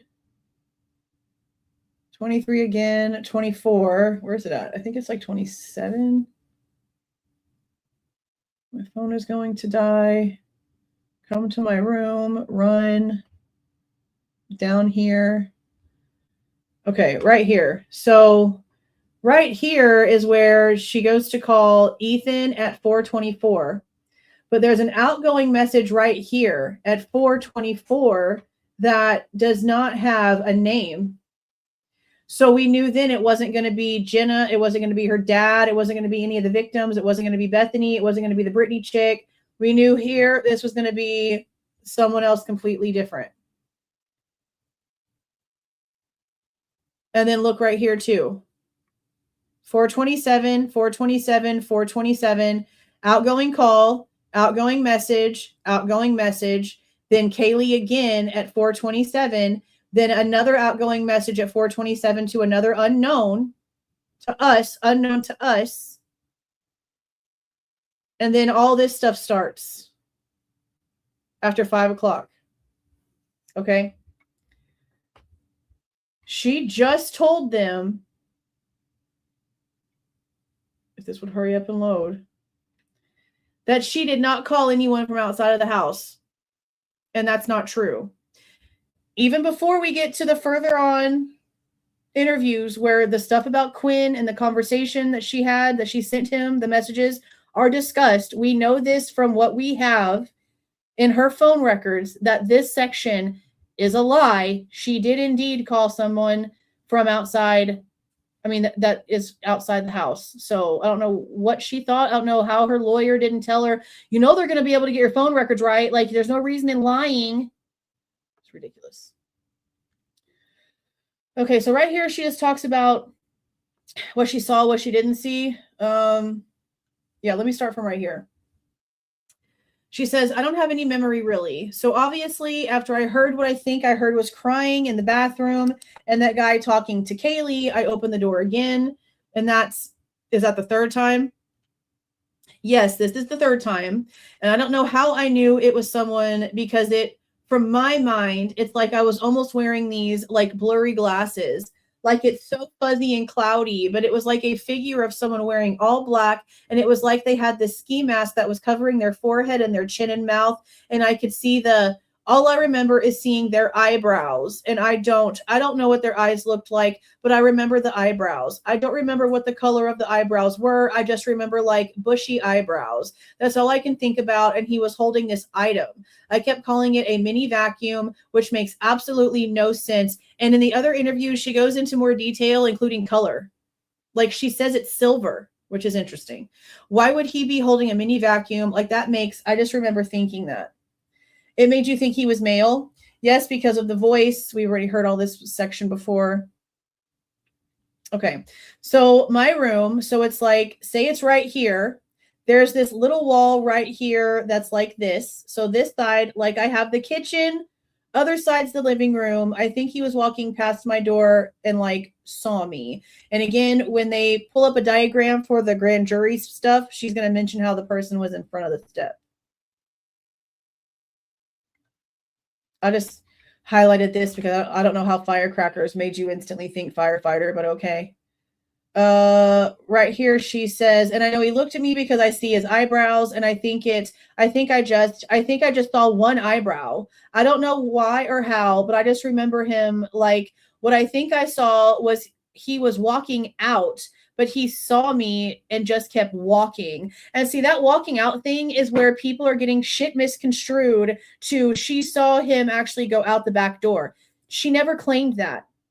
She literally never, ever once said that when she saw the person, he was going out the back door. At least nothing that is in this section right here. Nothing that I can find. Everything that she has said is that he was 3 feet away from her and that she was assuming that he was leaving because of the direction that the person was apparently walking in. And this right here, I don't know if he actually went out the back door. That's what I think happened. She has been assuming, and people have just been taking it as a concrete definite that she actually did and has been running with it. But she has just been assuming the entire time that the person left after this encounter with no proof other than that's just what she thinks.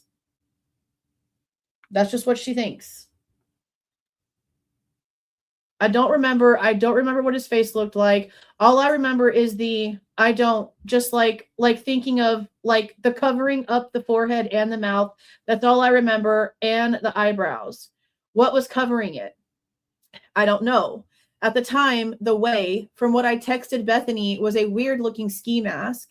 It wasn't like a regular ski mask with like eyes and, because I saw his eyebrows and I think I saw his nose and like this part of his face, but I don't know. And in a later interview, she's going to say she doesn't remember if she saw his nose or not. But it's interesting because Dylan, apparently, according to Bethany, said something to her when she goes down to Bethany's room about a nose. Jack Ducour also said something about a nose, but then Home Chick over here is like, no, I don't remember. No. She goes so back and forth. And again, you look at Kohberger's face, and that's the most prominent thing on his entire face is his large nose. So for you to immediately go and pull up a mugshot and you don't recognize even the slightest bit of structure on this person's face, now you've heard him speak, and that's not the voice you apparently heard either, because no one's claiming that the voice is similar to her. Come on. If this person was right there at the step while you were peeking out of your door and your side of the door that opens is right there at the step and not across, you were right there in this dude's face drinking seltzers that you hadn't been drinking in hours, ma'am. Okay? So we're supposed to believe at this point, let's just call it a smooth 12:45. She gets back to her house after barely drinking 4.5 to 5% seltzers. She gets home before 1 o'clock, and all this shit happens after 4 p.m. She's taking a little nappy nap on the couch. She's eating popcorn. She's hung out. She's not even tipsy unless she's on something else. And we just don't know. Because you also need to remember at 3:51 as that contact is being added, and Molly is on the camera, Emily is also sending Xana $14. And that's an interesting price for what we know goes back and forth. Oh, give me a second, guys.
Okay. Let me go find. Did I save that to the drive? The picture of the mask? I don't know if I did or if I just showed it to you from the video I did about it.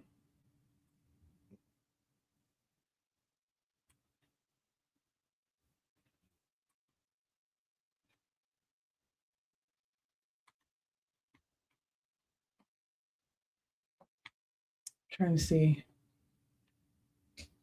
Because if not, I'm just going to pull the video up. I could have sworn that I did, but I can't even think like which folder it might be in. Moscow, maybe, for some reason. No. Let me go pull up the, oh.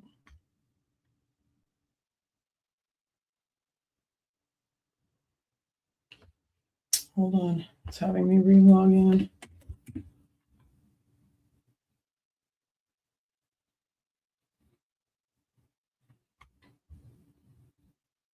All right, let me see.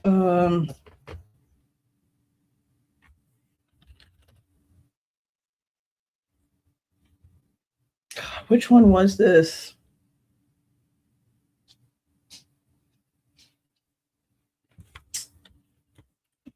Mask, maybe?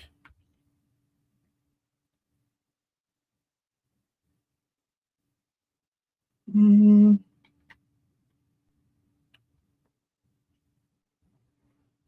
don't think this is it. I'm pretty sure I have the mask like actually on the, what did I call the damn thing?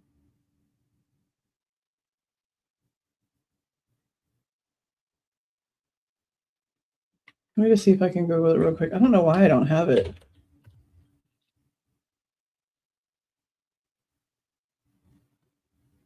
Yeah, the Among Us mask.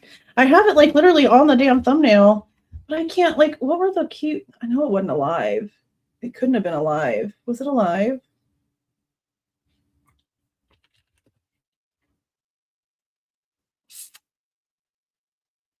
And we've done so many about Dylan. If I use her name, it'll be every freaking video.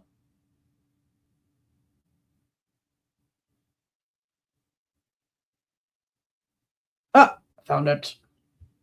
Found it. Okay.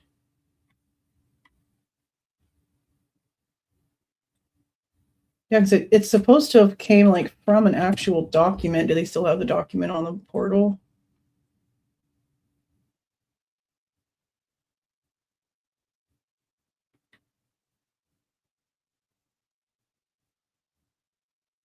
Yeah. Okay. So here's a link to the video I did about it right here. And then here's the direct link to the case of interest site to this document. This is the mask that she drew. This is the mask that she drew. And I always said that this looked weird to me because you've got this big open rectangular spot right here. And then this like square looking thing. Like this. So I always thought like dust mask, like what you see over in like Iraq when they have their masks on, but they also have like this flap that also goes over their face. That's just what it's always like been to me, is like the Iraqi type stand hoods. You know what I mean?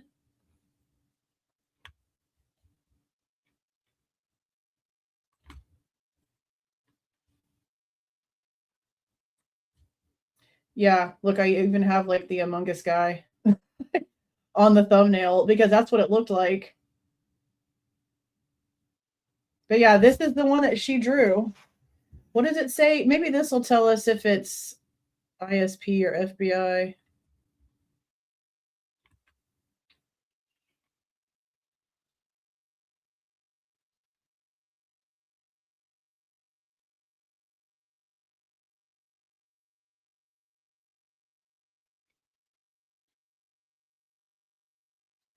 It's just about memory. I don't care about any of this.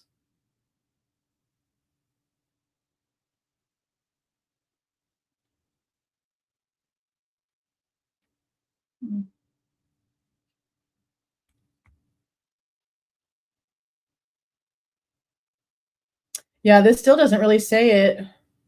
It just says the fourth interview on December 1st, DM drew the mask for the intruder. And it doesn't say if it's ISP or FBI.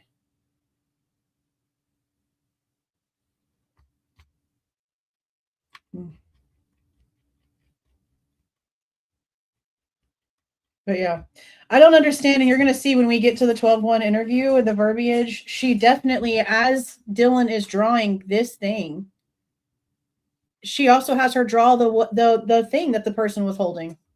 But we don't get to see that apparently. But I'm going to try to FOIA it because I don't see why they couldn't give it to us. Like, quit playing games at this point. Just show us the freaking information. It's so stupid. So stupid. Okay, let's see if there's anything else. Okay, right here. Okay, so Gooch asks, you couldn't see his mouth, and Dylan said, no, I don't remember if I saw it. Like, I don't remember if I saw his nose, but I know I saw his eyebrows. I don't remember his eyes. I just feel like I can see eyebrows. And I mean, that could be, I mean, that would make sense why the forehead was covered and this part of his face was covered. See, it's just, she's just everywhere.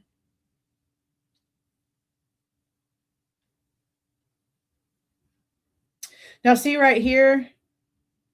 No, I think that's the right timing. Yeah, that's only like 2 seconds. It's right here. Yeah. So see right here, it went from 5 minutes and 58 seconds in to 6 minutes and 44 seconds in. So it takes out like, what is this, like 45 seconds of transcript right here? Because this isn't taking 45 seconds for her to say. And this is missing the end of this statement. So I don't know why they picked and choose the certain pieces that they did. Okay, so then this goes back to therapy stuff. And Dylan says, so let's say like I keep doing therapy and somehow I piece it together. Should I call you, be like, hey, like I remembered something? And they're basically just telling her that even if she doesn't feel like it's real, that she needs to call and tell them about it anyway. Sure. Okay, so then this is where they ask if she could do a composite, and she says no, not enough. She says, no, I don't remember what his eyes looked like. I don't remember what his nose looked like. I just remember eyebrows. I don't know exactly what the eyebrows looked like at all, really. I just remember thinking like eyebrows. So like I couldn't like, earlier you said because they were bushy. Yeah, bushy, but that's all. Like I don't remember the shape. I don't remember like the color. I just remember like bushy eyebrows. That's the only thing I can remember. Sure. Okay. So it talks about when he was moving around, what was the movement like? And this is in more detail in the last section of this whole thing. I've been trying to think through this, and I've been trying to think like what do I remember from that? And I was just like, I don't remember if he was just like standing there or if he was walking, but what I think was going on was he was like slowly walking like across from the living room to the kitchen, out the sliding door. That's what I think I remember. And when she goes and they show, I think it's like States Exhibit 7 or some shit in the grand jury thing, and it's like a diagram and he's asking her to show him on the little diagram, she says it was at the stairs, which is the complete opposite of what she just said here. So she can't even give us like an actual clear answer on which direction she wants us to believe this person was actually going. Isn't that crazy? Ain't that crazy? All right, so that's the end of that section. When it comes to the 11-17 interview, and there was 1, 2, 3, 4, 5, 6 parts where there was like, for some reason, just a little bit of info missing. A minute here, 3 minutes there, 9 minutes there, 45 seconds there, 2 minutes there, 1 minute there. I don't know why. Okay. 12-1. This is all brand new. This is with someone named Aaron Williamson. Let me see if I can see who they work for.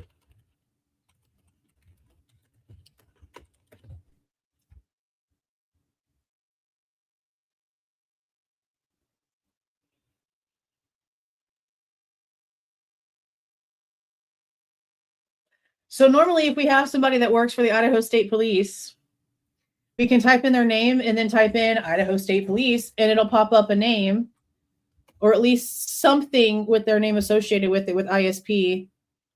And this one's not.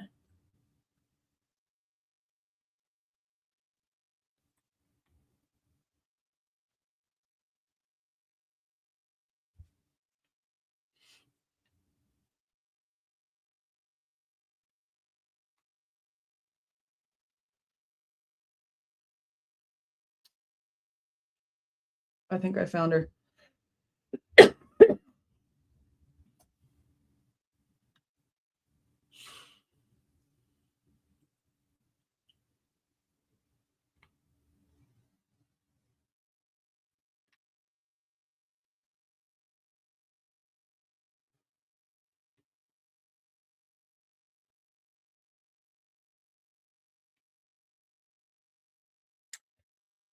Okay.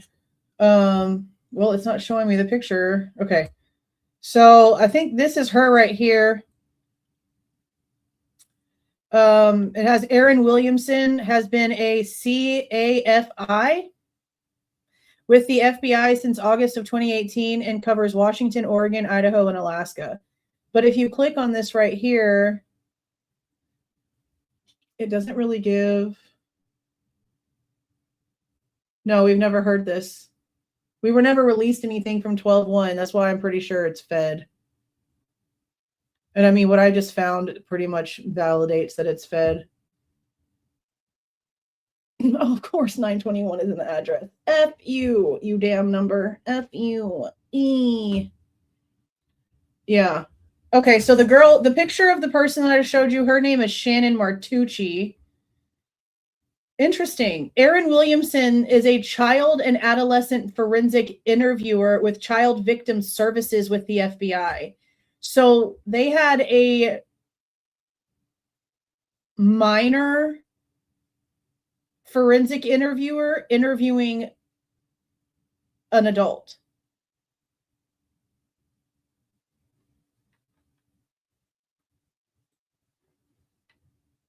Oh, why would you do that? Erin Williamson, child adolescent forensic interviewer, FBI Victim Services Division, Child Victim Services Unit.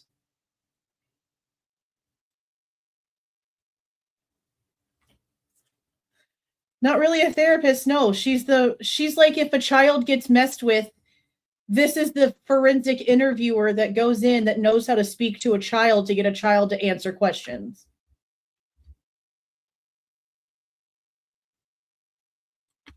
So not this Shannon lady. I don't know what the hell Erin Williamson looks like. I tried to find it. I mean, not like it really matters, but I do like to have a face with a name most of the time.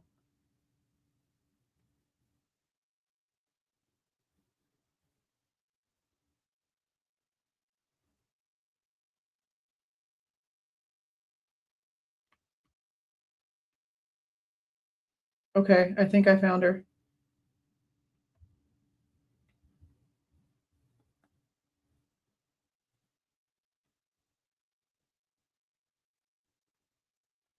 I think this is her.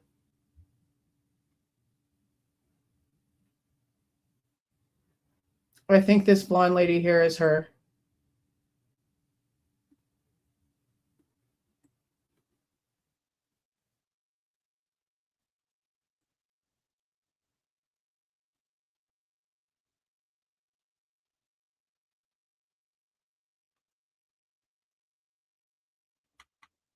I mean, that's her name. And this is a pediatric psychiatry office, but it's in Connecticut. But this is also something being talked out. This is like a seminar. Yeah, see, Yale School of Medicine Conference Center, Orange, Connecticut, that she's going to be speaking at. So this is her.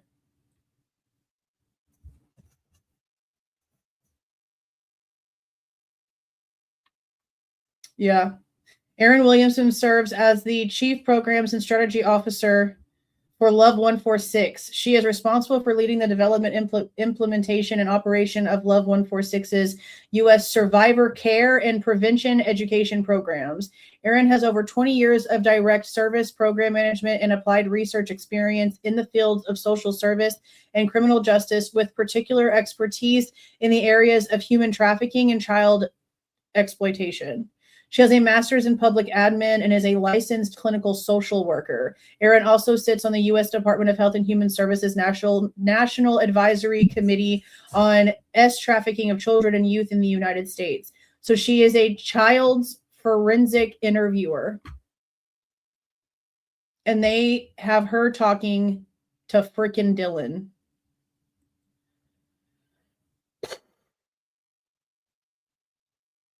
Okay. Okay. Now, again, this does not start at the very beginning.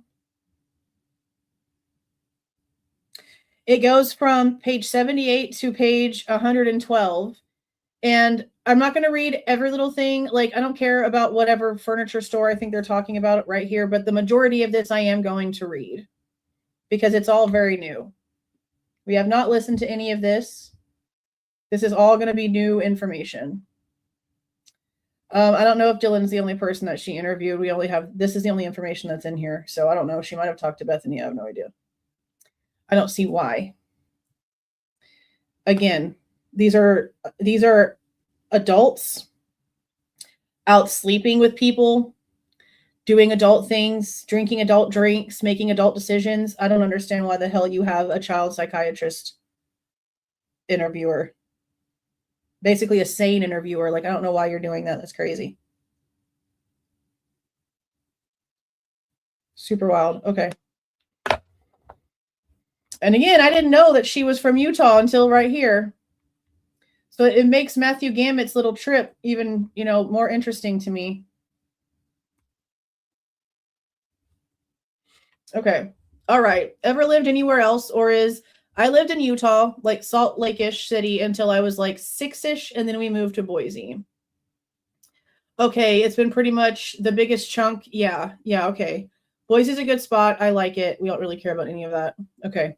So anything since then that has kind of come up for you, things that you didn't get a chance to talk about then that you want to get a chance to talk about now. Maybe she's the therapist. I don't know. See, I don't think that they'd be giving us this if this was therapy notes. I feel like this is still an interview of some sort. I don't know. We'll see. I guess the biggest thing was, like, that night I kept having dreams of someone just dressed in black. Like, there was a dream that there was this woman who was just like pranking people. And she'd go to the house and wear black, and it was like just some joke.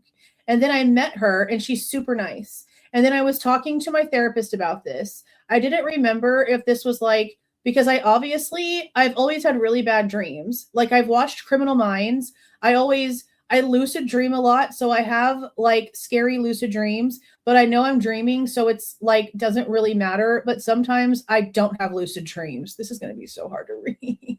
Oh my God.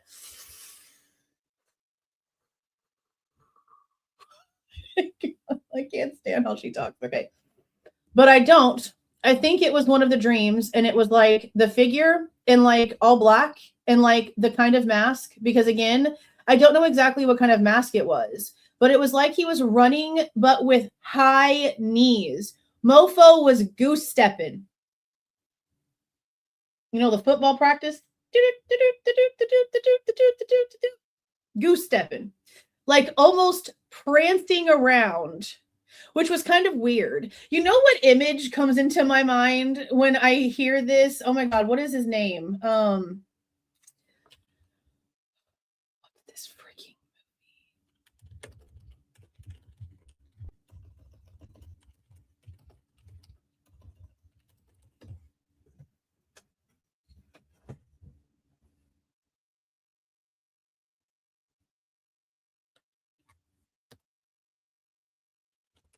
Hold on, let me see if I can find a little snippet video.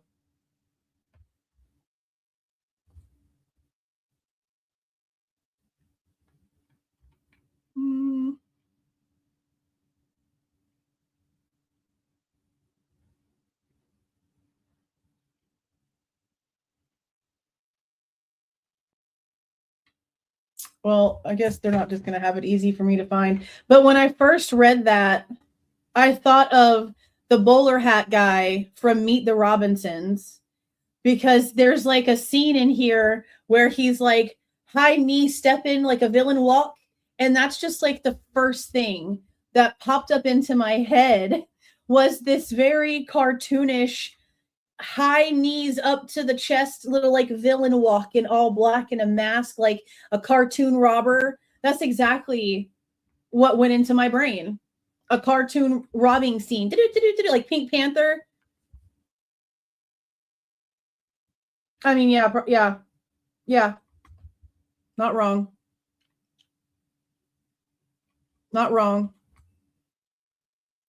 Thanks for the $4.99, Katie. Yeah, this is crazy. And all the likes and all the things. Oh my God. Yeah, it's gonna be an interesting read. Thank you again. I appreciate that. Thank you. But yeah, that's just running with high knees. Like, that's just crazy to me. Like, almost prancing around, which was kind of weird. And I kept getting that mixed up, if that was like real or if that was a dream. That's how a lot of this is like, I don't know exactly what parts are real and what parts are a dream. Okay. Because everything's kind of like jumbled, I would say. Okay. And you were talking about the dream with the woman. Because remember, we found out, was it the 12:30 interview where she mentions the dream of Molly? Or who I'm claiming to be Molly? And I said, there's no freaking way that Molly, dressed in dark clothes with a big nose for a female, shows up when we know that Dylan is awake, adding a contact to her phone at 3:51, and she's magically dreaming about a woman in dark clothes with a big nose who shows up to the house in the middle of the freaking night. And there's literally one that was there as she was awake. And you want me to believe that they didn't have a face-to-face interaction? How the frick? How? How do you want me to believe that they didn't actually see each other that day? How do you want me to believe that Dylan didn't know shit about Molly? It's just coincidence that she dreams about the exact same person that was there? No. No. I'm sorry. No. No. So, like, there was like the woman dream. Yep. And there's another one where I couldn't. Okay. Remember if that, like, maybe he was running, or if he was walking, or if that was the dream of him just like running. This woman can't even put a sentence together. Okay. It was just kind of like prancing, running. It was like really high knees. It was just like an awkward run, I would say. So it went from the person calmly, slowly walking to now a very hyper cartoonish, villainistic, high knee prancing run. Which one is it? Which one is it? And that was what you weren't sure if it was true, yeah, or if it was a dream. And the woman one, I knew was a dream. I could tell that one was. The second one, I didn't really know. Okay, tell me how you could tell the first one was. The one with the woman was definitely a dream. I don't. So usually when my dreams, because I lucid dream. It's so hard. See, this would be the one time where I think I'd be okay with AI reading the shit to me, because what is this? I lucid dream. I can control my dreams. Usually it's just like, oh, like, I know I'm dreaming. Like, I 100% know. And then it's like I can control what's happening. And for some reason, when I woke up and remember that dream, I immediately knew it was a dream, because it wasn't like certain people around me that I knew. That's how. What? What English is this? What did you just say? This is horrible, bro. Like elf toast, right? Like Santa's little elves. Convenient, considering that Molly is Santa's friend. This is hard. This is crazy. Oh my God. But like, what did she even say? That she knew that it was a dream because certain people weren't around her when she woke up? Like, what the frick are you saying?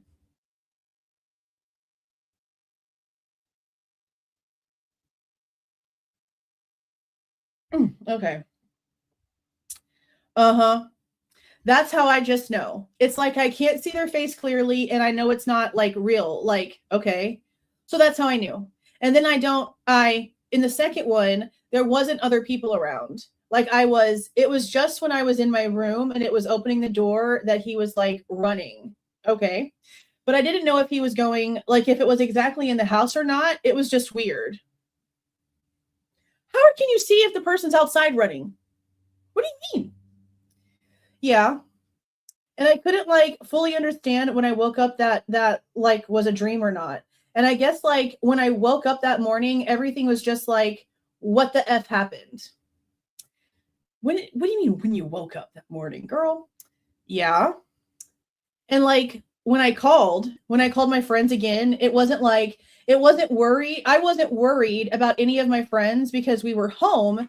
Like I saw Maddie's because I have Maddie's Find My iPhone and I saw she was home. So I was like, okay, like we're at home, we're safe, you know, like you always feel safe in your own house.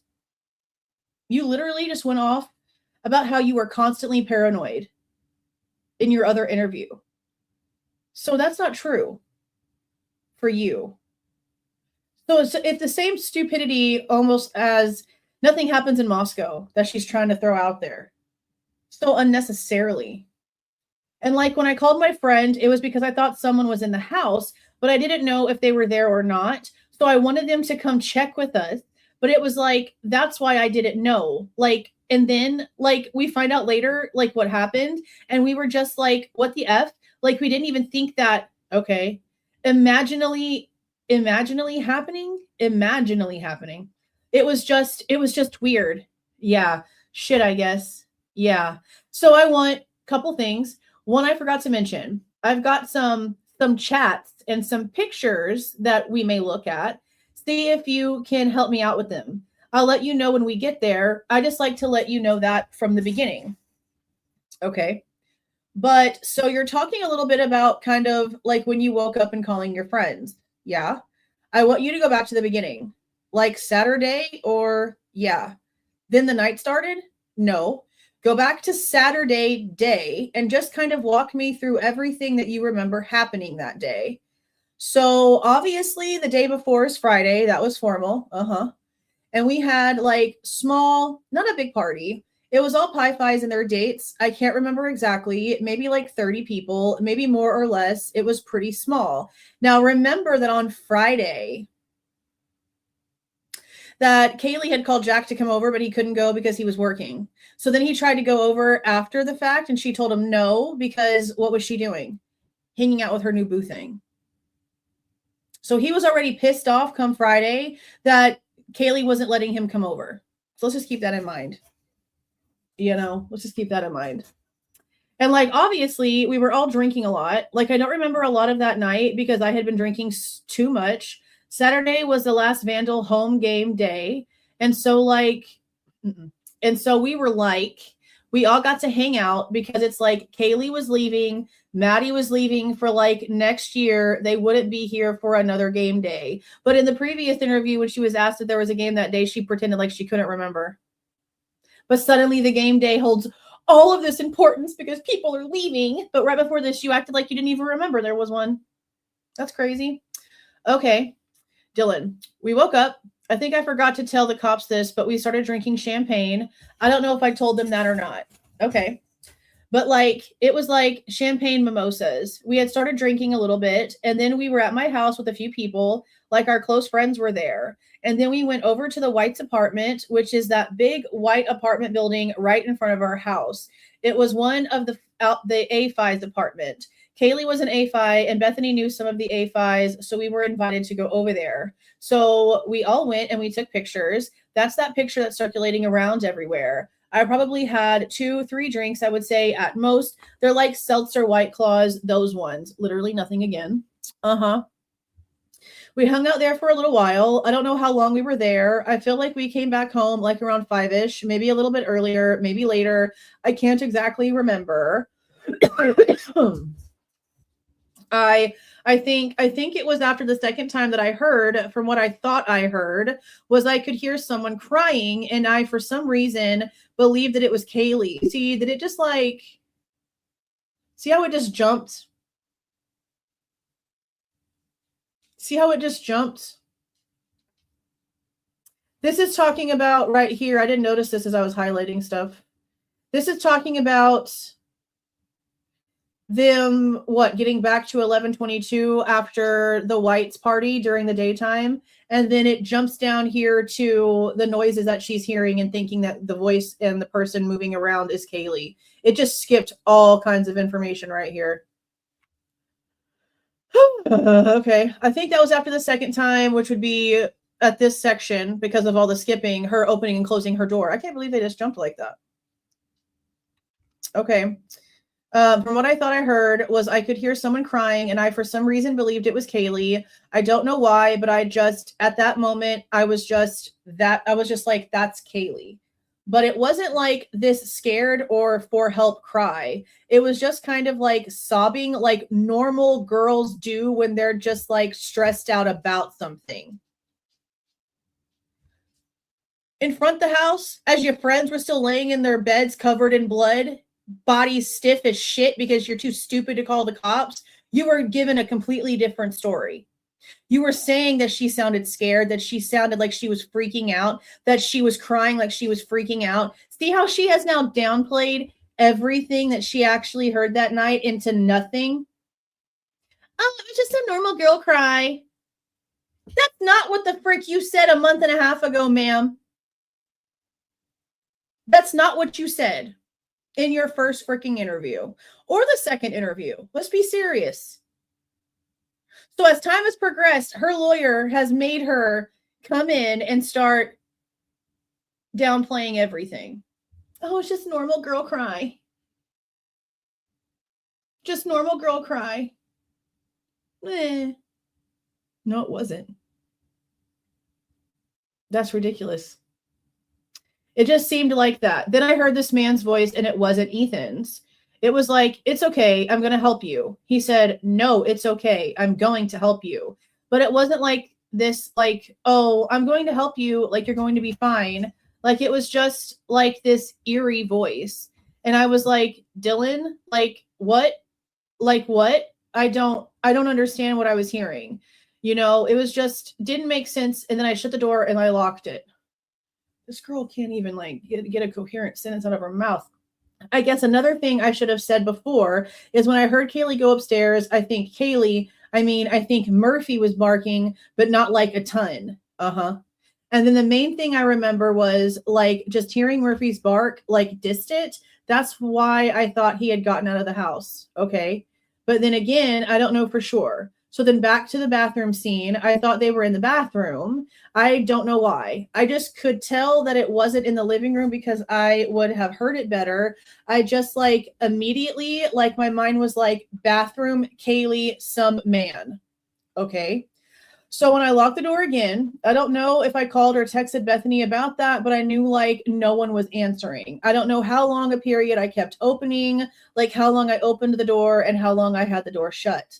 But I opened it again, and I just remember seeing like all black figure about my height, maybe a few inches taller. And he wasn't like very muscular or very big. He was more like skinny build, but like, you know how basketball players are more tone, like they have muscle, but they're more skinny. That kind of build, but it wasn't like I could fully see him.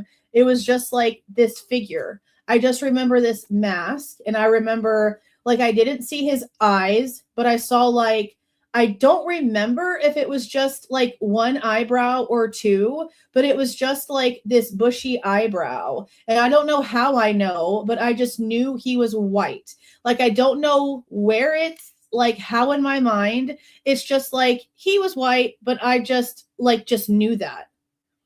And the mask at the time, I believed it was just covering his I think it was his chin, his mouth, and just his forehead, which I knew it doesn't really make sense. Like, why would you have a mask like that?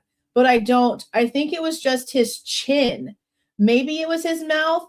like a mask like this almost, or maybe it was like on his chin. So she has no clue. She's freaking everywhere. But it wasn't like I could, like, it wasn't like I fully knew he was there.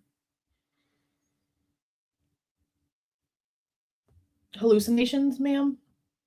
But like, I guess I wasn't like comprehending anything. So that's why I thought it was, so that's why I'm kind of getting confused if it was real or if it was just a dream, because it wasn't like, oh, I know he's there. It wasn't like I knew it was a dream and it was just really weird. And I just remember seeing, like, I don't remember if he was walking or if he was running, but I just like remember this like figure that looks like a male in all black, and this just like some sort of mask, like a ski mask, like those ski masks. But I don't remember exactly, like, it wasn't like the ones that had the circles, because it was like this, but it was almost like more of his face.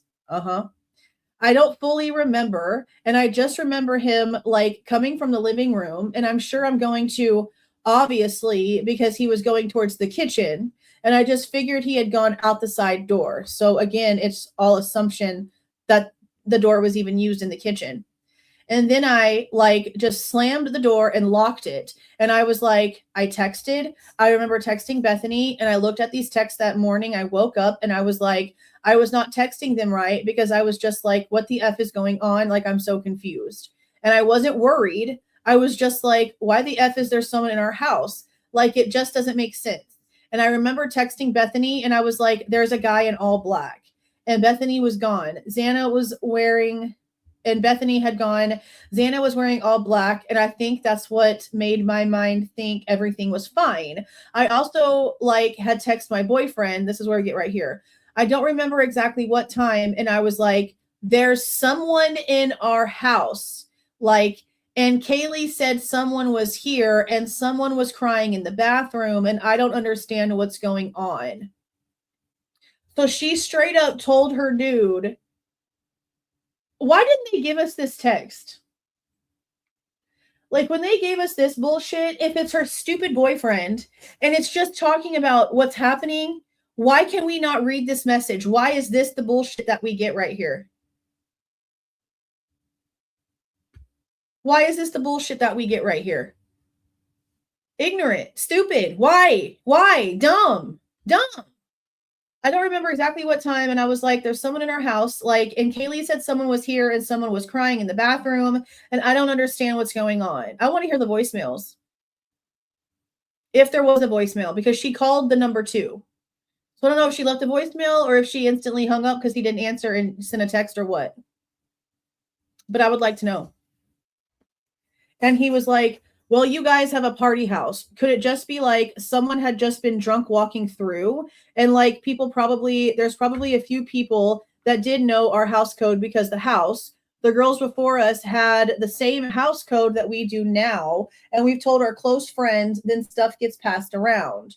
So when he told me that, I was like, not worried at all. I'm just like, okay, like, obviously just kind of freaked out. Like, obviously I would be freaked out if anyone was in our house, but I wasn't worried. Like, I wasn't like freaking out. Yes, you were. You literally said, I'm freaking out right now. Like, that's literally like the word that she uses, right? Let's see, where's it at? I'm scared is what this is supposed to say according to her.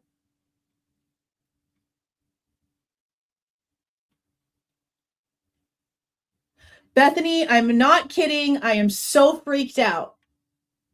4:24 in the morning. But I wasn't like freaking out. Really? This says otherwise, Dylan. See how she is downplaying literally everything? Literally everything. Okay. And I was texting Bethany and I was like, I'm scared. Okay, so right after she says she's not freaking out, she then says how she's scared to run downstairs. Oh man, okay. I'm scared to run down the stairs because I have to go out of my room. Like, I'd just rather stay in my room. But she's like, we'll be together. Like, I think you should come downstairs, something along those lines. So it's like I guess this would have been the 4th time I opened my door. I think so. Yeah. I sprinted out of my room to the living room. My room's like right there. God damn, this is hard. You go out, there's the kitchen right there, living room's over there. There's like this wall in the living room. Go to the living room and it's like a pretty big space. And the living room to Xana's room, there's like a pretty long hallway. And I'm like, where my couch is at? So I'm pretty far back. And I just see her lying there with like no pants on, which is normal for her, like with underwear. So like she was just comfortable like that.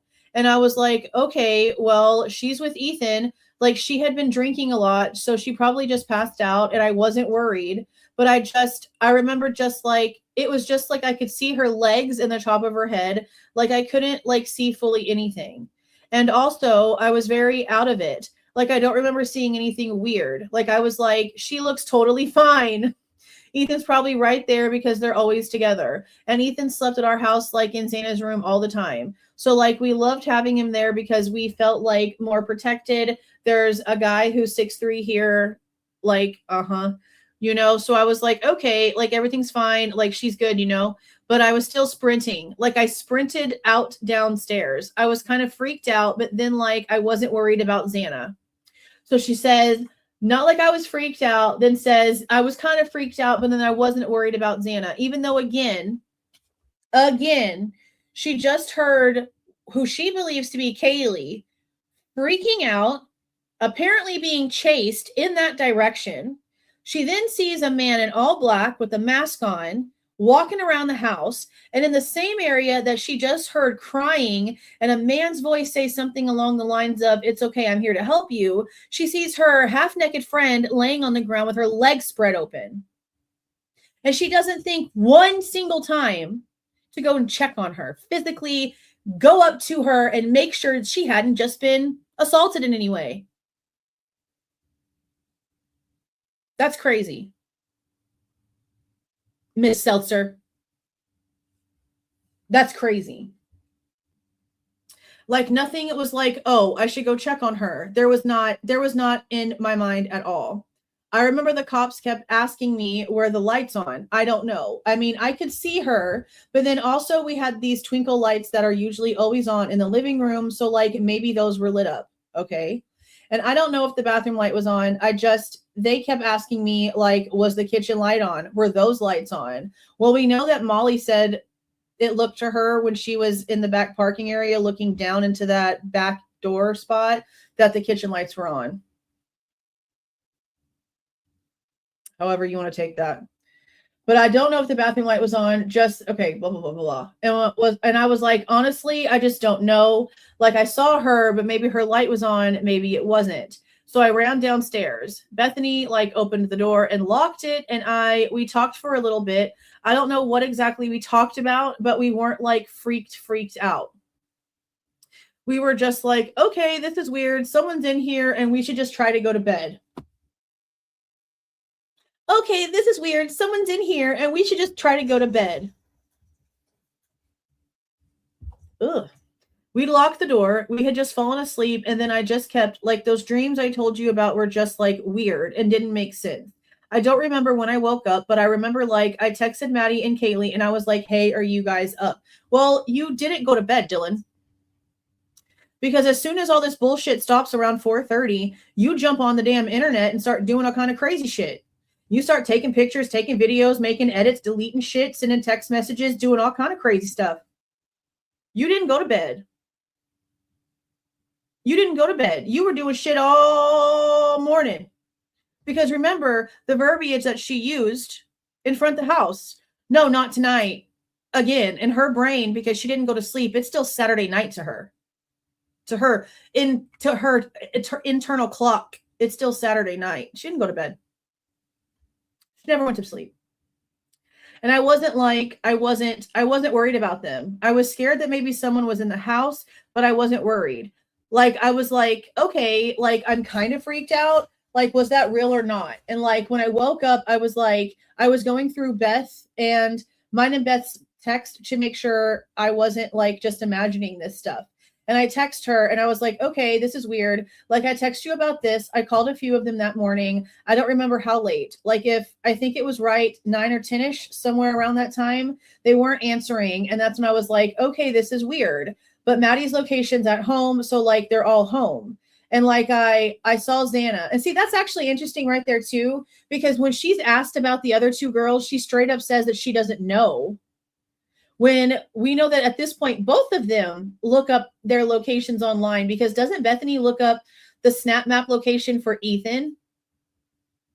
So they all have like a way to know that everyone was in that house, and they still did not tell the first responders that they needed to go up to the 3rd floor, even though the entire story for why she went down to Bethany's room was all about Kaylee. And she's telling the officer all about Kaylee, because everything about Xana doesn't come into play and start being ridiculous until the 911 call comes in. And it's all like, well, why is this an unresponsive person? How do you not see the blood? How does everybody not see the blood? Like, what are you doing? And the way that they just like, oh, I don't know if they're home or not, is crazy to me. Like, that's actually wild. They never even bothered to like counteract and be like, so why did you tell us that you didn't know that they were there? You're telling us now that before you even called the cops, you checked your phone and you knew that they were home. So why, when we asked you, did you tell us that you didn't know where they were? You had checked their location 10 minutes before you called 911, ma'am. What do you mean you didn't know? How come nobody pushed back on her? This is so stupid. And like I saw Xana. She's at home. And I kept checking Xana and Ethan's Snapchat map. Oh my God, like someone is here without the, oh my gosh. She just said someone's here. Now see, this is out of order, isn't it? Something's wrong here. 39. Wow. So what's the number skip up here?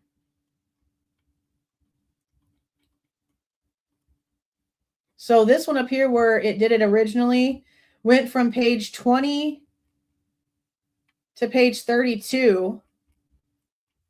And now it's skipping like almost 40 pages. This just went from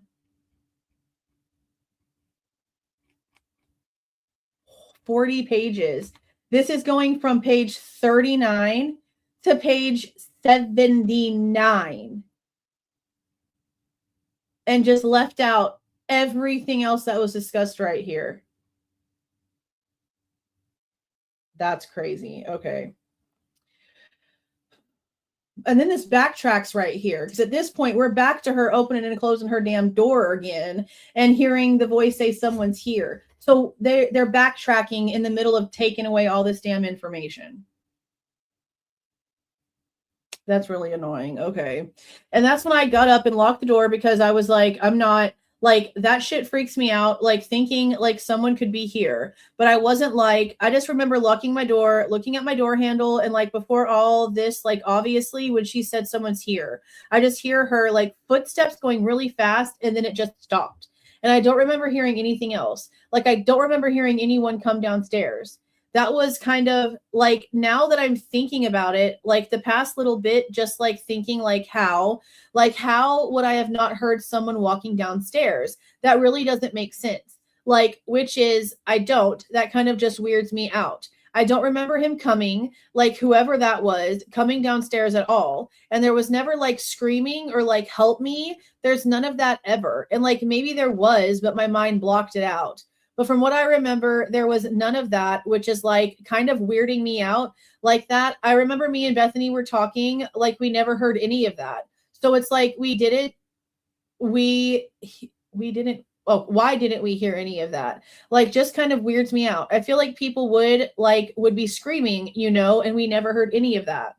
Okay, so I know you said that you heard like the footsteps going kind of fast. The footsteps kind of going fast. Yeah. And then what was the very next thing that you heard? It just stopped. It was silent. Okay. It was silent. I don't know how long after it was that I opened the door. Like I could look up the stairs, and the stairs were dark. So the light was not on in the stairs. I think the kitchen light was on just because I could see the kitchen. Now this is important too right here, because if you go back up to the damn pictures,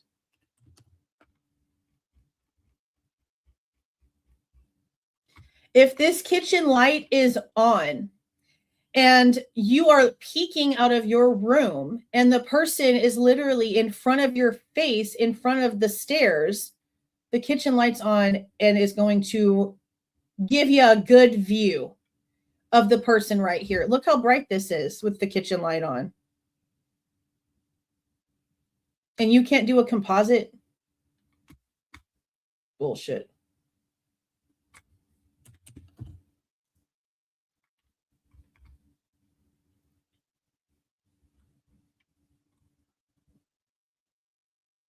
Right here. See? Look at the light. How are you going to tell me that if the kitchen light was on and she opened her door and was peeking out the door right here and the person was right here in front of the freaking stairs, how could you not have seen that? You can do a composite. You definitely had a close enough view.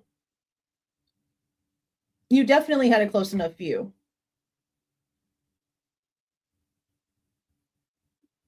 It's very bright.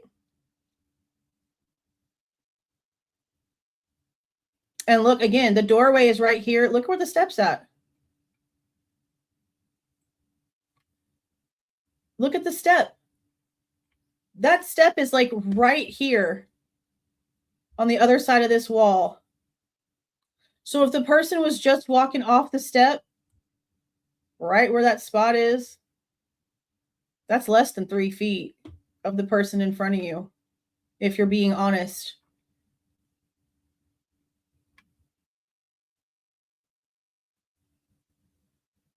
There's no way.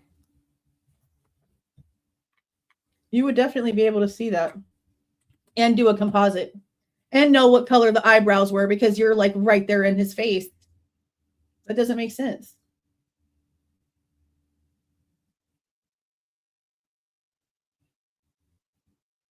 Okay, let's see. Where was it? Okay.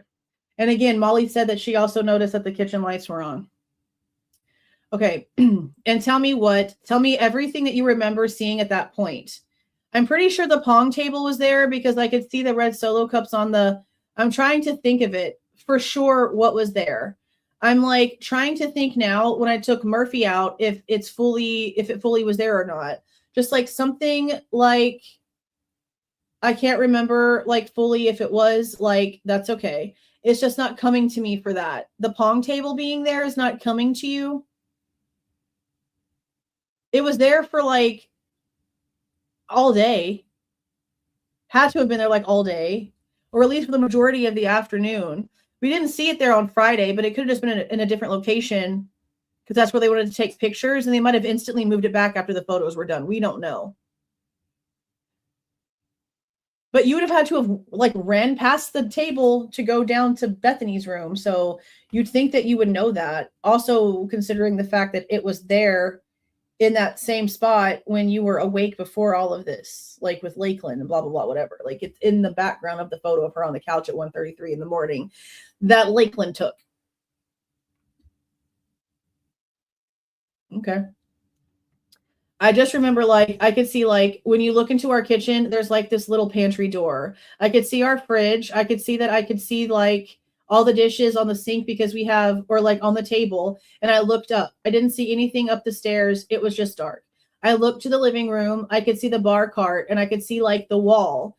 So she's saying that she could see the bar cart, but she doesn't remember if the pong table was there when she went past that spot. I could see the bar cart and I could see like the wall, like there's like so like you look out my room, here is the living room over here, bar cart's on the back wall. Over here is where the stairs are, but then there's like this wall that kind of goes up kind of, so I could see the wall, and that was about it. Like I couldn't really see fully into the living room, and I don't remember. I don't know if the pong table was in there or if it was in the kitchen.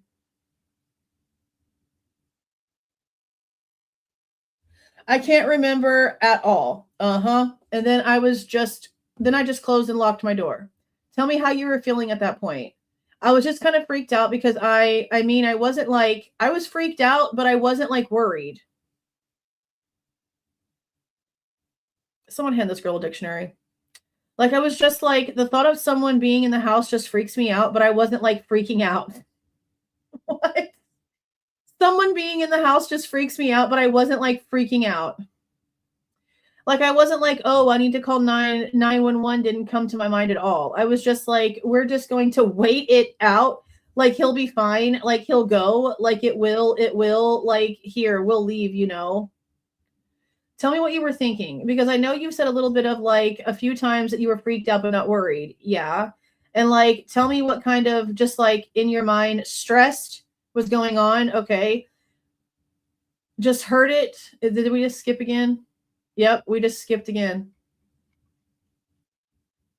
Oh my God. So we're skipping from 82 down to 92. So they just took out 10 pages. They just took out 10 pages. Okay. I just heard it and I just went blank, like nothing else happened.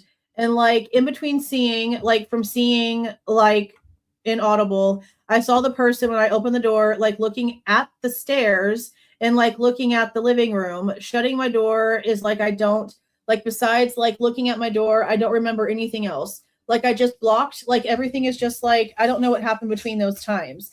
And like when I heard the sobbing and the voice, I don't remember seeing anything. I don't know when I closed my door, locked it. I don't remember like anything else I heard. I don't remember like it's just like that time is just gone now. Okay, yeah. And I remember opening the door again. I didn't hear anything. It was like silent. Okay. And I just saw the figure walking by and there was no sound. I don't remember any footsteps, which is kind of weird. Like usually if you saw someone walking by, you'd hear footsteps. I didn't hear any of that. And was that before you heard the voice or after? Or so when I saw the figure, that was the third time. So it was after I heard the voice. And by third time, she means opening her door. Okay. That was the third time I'd opened my door. Okay. And I had opened my door very open. And I had to open my door very open. And for some reason, I don't. This is like where that dream comes in of like the running. I don't remember if I had thought, I don't remember if at that point, that's when I thought it was a fireman or not. I don't know why I thought fireman. Okay. But I remember saying, no, no, no, and just slamming the door and locking it. And that's something that you remember actually happening, not in the dream. Yeah, that's what I remember actually happening. Okay. That wasn't in the dream, but the dream keeps mixing it up if I thought it was a fireman or not. Like, I can't remember if I thought the guy was a fireman, but he was wearing all black. And I was like, okay, that makes no sense. Like, is he a fireman? And then Bethany had like text or called about the fire. The actual fire. That's not what she said. I wasn't like, oh shit, there's a fire. We need to get out. Like, that didn't worry me. I think when I saw the guy, I was like, oh, he's going to help us, which is kind of weird. Like, that's why I wasn't like too worried, but like, it was like, why would someone be here? Like, my mind was just like not making any sense. Like, everything was just like scrambled, like not understanding anything. And I want to go back a little bit just to make sure I got it right. When you mentioned like yelling people's names. Yeah. What did you hear after you said their names? I don't think I even heard anything. Okay. Yeah, I don't remember hearing anything at all. Like, I'm trying to think. It was just like blank. And were you yelling their names before you heard the crying? I have no idea. Okay. That's okay. I just don't know if it was before or after. So you remember calling out their names? Yeah, it was just didn't hear anything. Kaylee's and Xana's though? Okay. I don't know why I was just calling out their names. Do you just remember calling out Kaylee and Xana? Yeah. Okay. Tell me about that. I thought it was Kaylee in the bathroom, but I was worried I was just thinking, see, this is where she is pissing me off. She contradicts her stupid ass self so much right here. This whole statement right here makes me mad. I was just thinking like, what if I believed it was Kaylee at the time, but I also knew Xana's room was over there.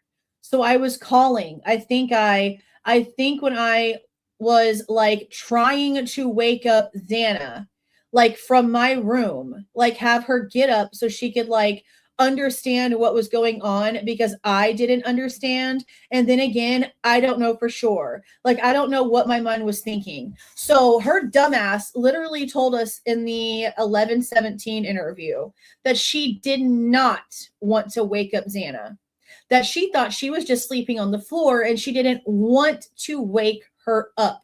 Now she is admitting that she was trying to wake up Xana from yelling her name from her own bedroom so that Xana could be alert and aware of the situation happening.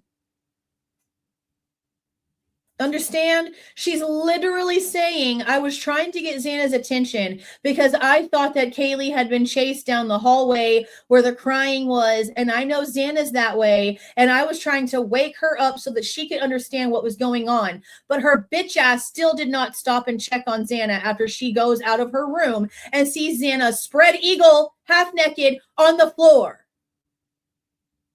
I'm sorry. So she's admitting that she knew Xana needed to be woken up and made aware of the situation, while also admitting that she just fleetingly ran by her and didn't give two shits. Dylan is a horrible, horrible person. Horrible, selfish, disgusting, self-centered, a liar, a manipulator. This is gross. This is so gross. Like, why did I call out Xana as well? Like, why did I do that? Okay, and then when you heard that guy's voice, where did it sound like that was coming from? The bathroom. It sounded like it was in the bathroom. But I also said, how can you tell? If all that you're thinking in your mind is that it's not happening in the living room because you would hear it more clearly, what the shit makes you think that it's in the bathroom and not in Xana's actual bedroom? What a weird ass statement. You know why she's saying that? Because she doesn't want to admit that it could have been Xana's room, because then she's going to look like a bigger piece of shit. That's why. If she says, oh, I could have sworn it was the bathroom, that gives her a little bit of like a space, a disconnect from where Xana actually was. Because you don't know. You're assuming that, and you're saying that for a selfish reason. So it sounded both the crying and the voice were coming from the bathroom. Yeah. And tell me, I know you kind of explained a little bit before of what you remember the person looking like. You said the mask looks like it was ribbed. And that's a bit different. I don't remember if we heard that part before.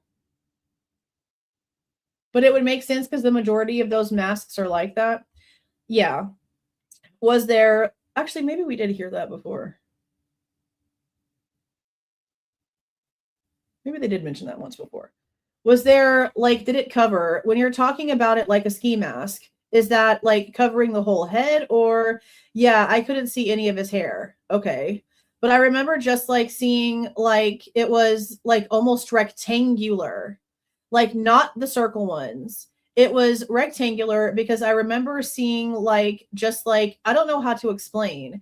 It just seemed like this and inaudible. See, like, across. So that's why, like, in her picture, the eye window is, like, Among Us. It's like a square.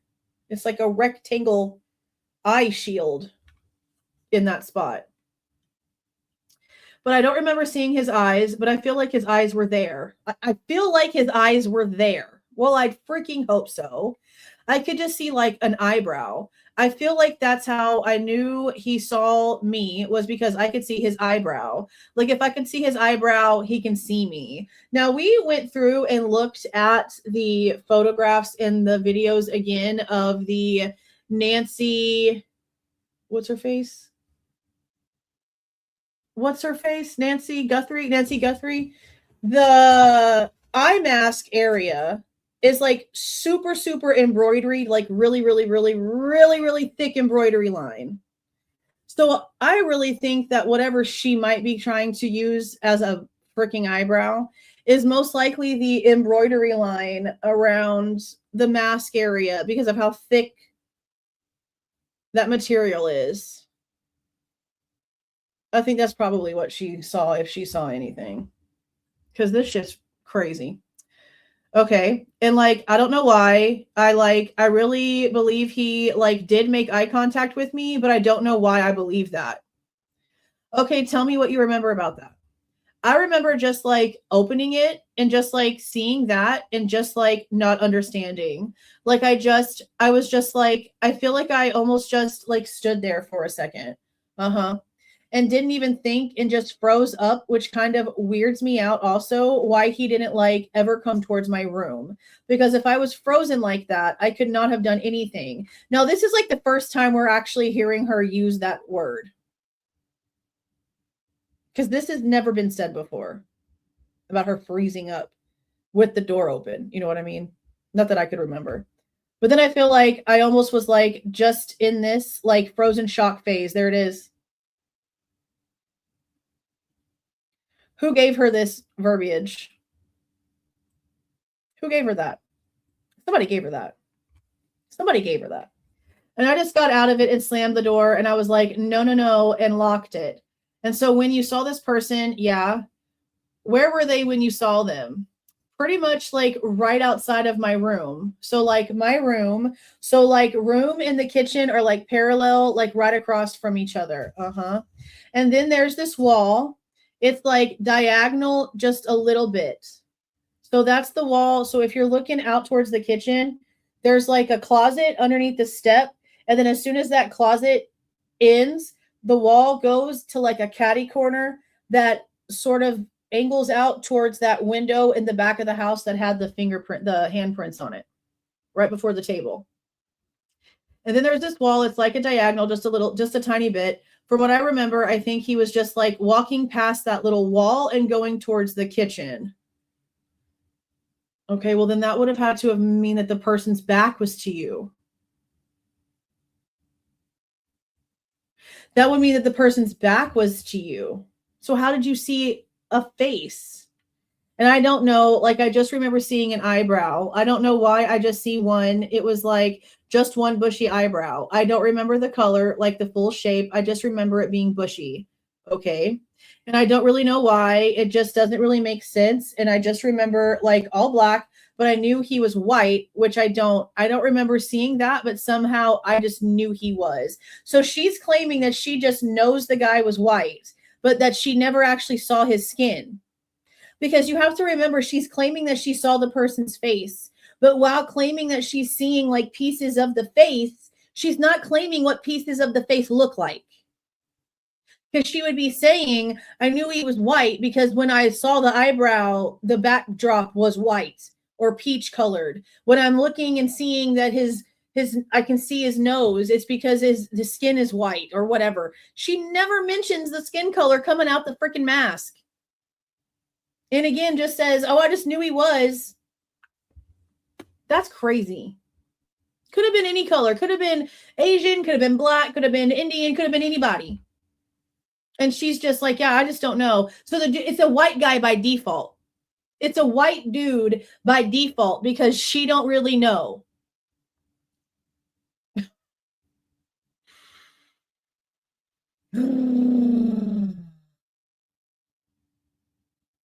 Crazy. All right. Okay. Which doesn't really make sense, but I can't even remember what he looked like. And tell me again what you said when you're saying all black. Like, tell me what you remember about the clothes.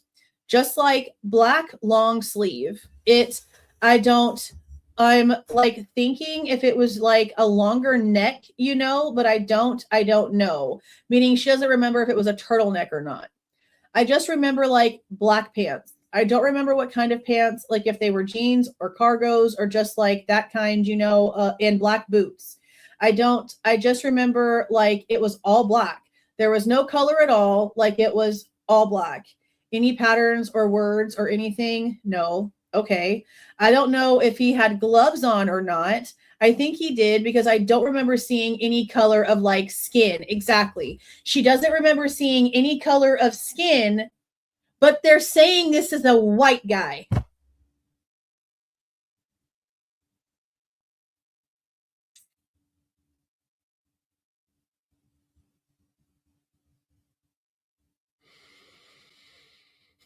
They have no actual physical description that they can actually compare to Bryan Kohberger or anyone else. She never saw any skin. But if you don't remember seeing any skin and the guy was in all black, could he have been a black guy? I mean, Demetrius isn't really like basketball build, but possibilities.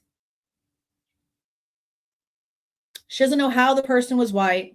She just remembers seeing all black. Never saw the color of skin.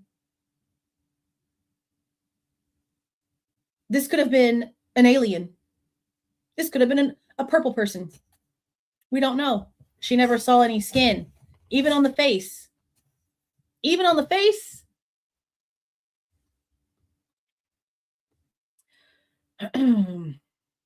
Okay. Color on his hands. But then again, I don't know for sure, meaning she didn't see any color of skin on his hands. But then again, I don't know for sure. I just remember he was holding, like I don't, the thing I keep calling it a mini vacuum. Like it didn't look like anything. I don't know why I thought it was a mini vacuum. It just like came to my mind like it was just a mini vacuum. And it was just like weird. Like it doesn't make sense. Is it something that you feel like you could draw what you saw? Not really. It just, okay. Like when I think about it, I guess I could try and draw it, but it wouldn't make sense. Like I just remember like it was like big like this and it was cylinder and it went out like this. And then it like, I don't know how big this, like it went out and in. I don't know how big that was. I don't know if there was like, if it was empty in the middle or like what.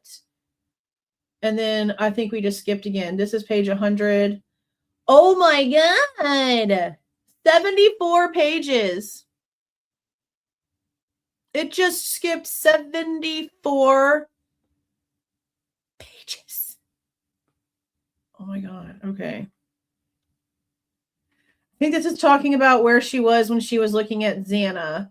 And what she mentioned earlier was that she was by the couch. Further back, okay. Did you at any point, did you get any closer to her? No. Her room or, okay. And then I know we've talked a little bit about I'll just have you do it on the back. The mask that you remember seeing, can you I know it's kind of hard, but yeah. Like on the face, how much of the face was covered? I don't fully remember seeing like lips or a nose. I don't fully remember seeing lips or a nose. See, that's another back and forth. Bethany and Jack both claim that Dylan says something about a nose. In the other interview, she says something about a nose. And this one, she's like, I don't remember seeing a nose.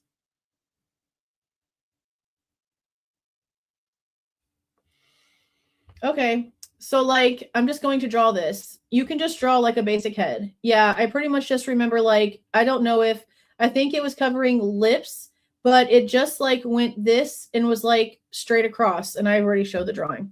So you're showing like straight across the top and then, yeah, kind of a lot open.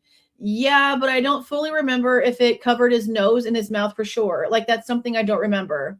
Okay, fully. But I know it was like, I mean, if it was covering his nose and mouth, it would have been like this. Okay, so it was either like this larger rectangle, yeah, or just the eyes. Yeah. Okay, not sure which one because it definitely wasn't like circles. Like it looked like a cross, meaning it wasn't like the one in Nancy Guthrie's case where it's two circles for the eyeballs. It was one solid piece across.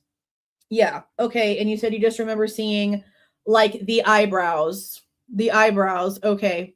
But I don't remember if I saw one or two. Like it was just weird. Okay, that's okay. And I know the thing that you remember, like the cylinder, that thing that you remember him seeing, I know you said you could try to draw it. Yeah. Or the thing that you remember him holding. Sorry. I'll just have you do it on this one, meaning she's having her draw the damn thing. Like it was just, but that's what I remember. And I said, why haven't they showed us this? She's drawing the damn thing. Like as they're talking, she's describing sort of like what she's drawing, which doesn't really make sense. But it was like, this part was a lot bigger than this. So like, obviously, I guess I should show this like going out. So the top part was just like cylinder. How big was the cylinder? Would you say like compared to this water bottle?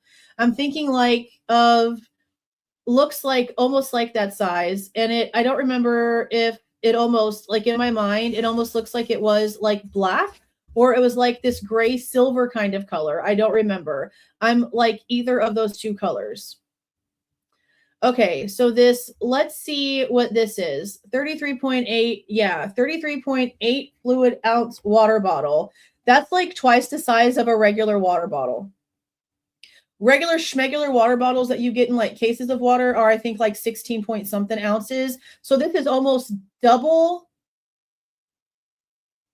Almost double. What brand has 33.8 ounce water? Smart water. We needed to be able to compare.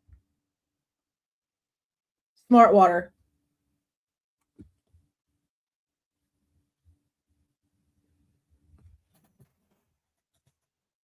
So is it going to show me the whole thing? Okay.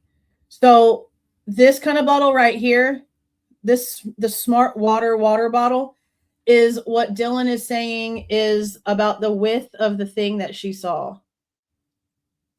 Is a smart water bottle. Seems like that was the size. Yeah, like the width of it. The width of it. Okay. Because I remember he was holding it like with both hands, I think. And you said it wasn't pointing to you at any point. No. And like when I think about it, like I look at it from like the backside. So it's like I'm almost seeing it like this. But that's not how it was. But that's how I envisioned it, which doesn't really make sense.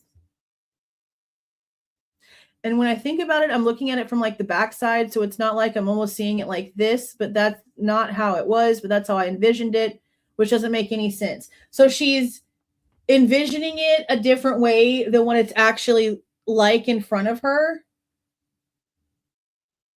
This girl is a little everywhere. Not even like a little. She's like a lot everywhere, Erin. Okay. The thing that you're kind of drawing on top, help me to understand. I don't really understand it. I just remember seeing like it going out and in, but I don't know if it was like empty in the middle or if it was like, just like if it was an object that was full. Like it could have just like been like this where and then it stops. And then it stops.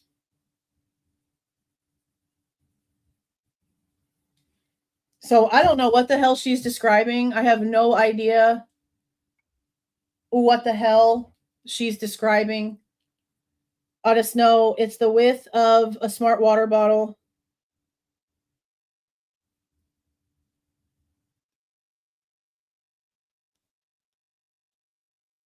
And she drew it.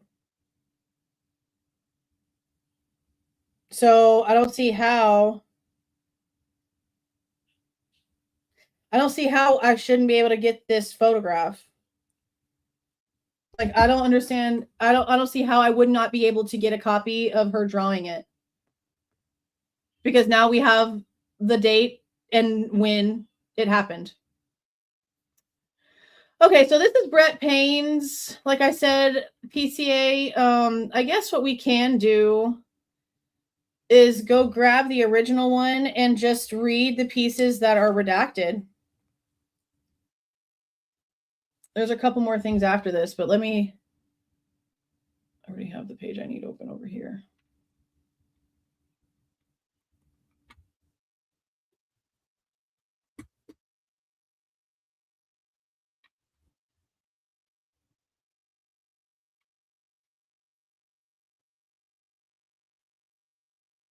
Okay. So here is Payne's stupid PCA. I only want to run through and see if there's any like large sections that are redacted. Because we know names by now. I don't give a shit about any of that. This is Eric Gower.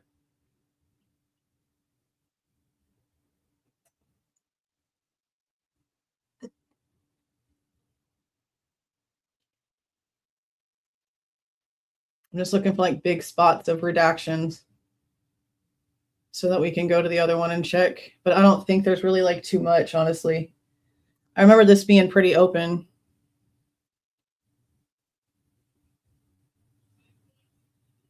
What's his phone number?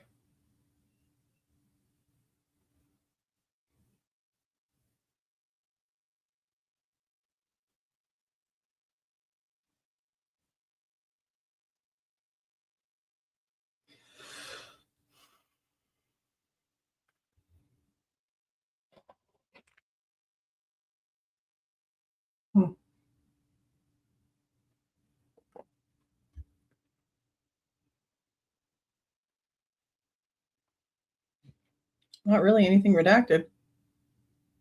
Yeah. Not really anything redacted besides names that we already know. So this PCA runs to page 130. So let's just drop to 131. Okay, here we go right here.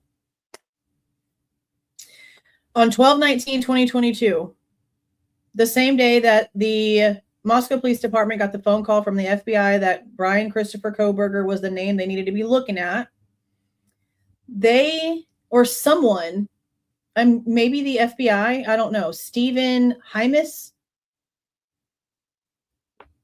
I don't know if that's somebody that works for MPD or not.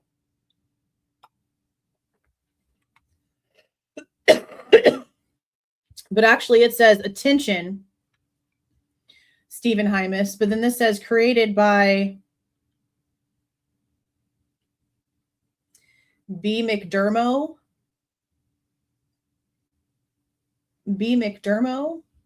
Oh, one second.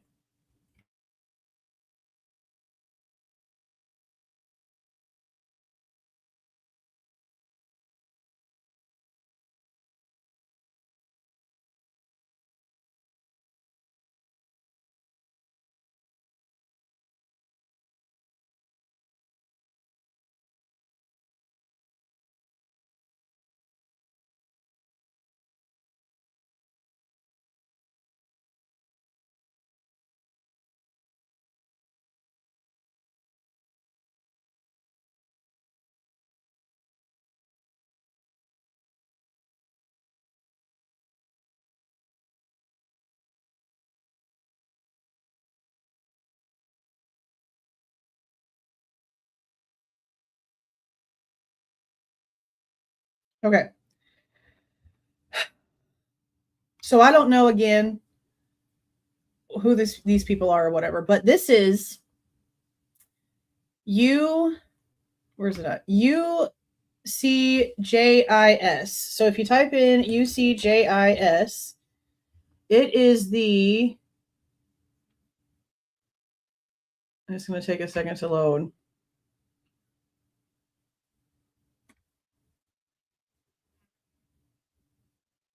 Come on.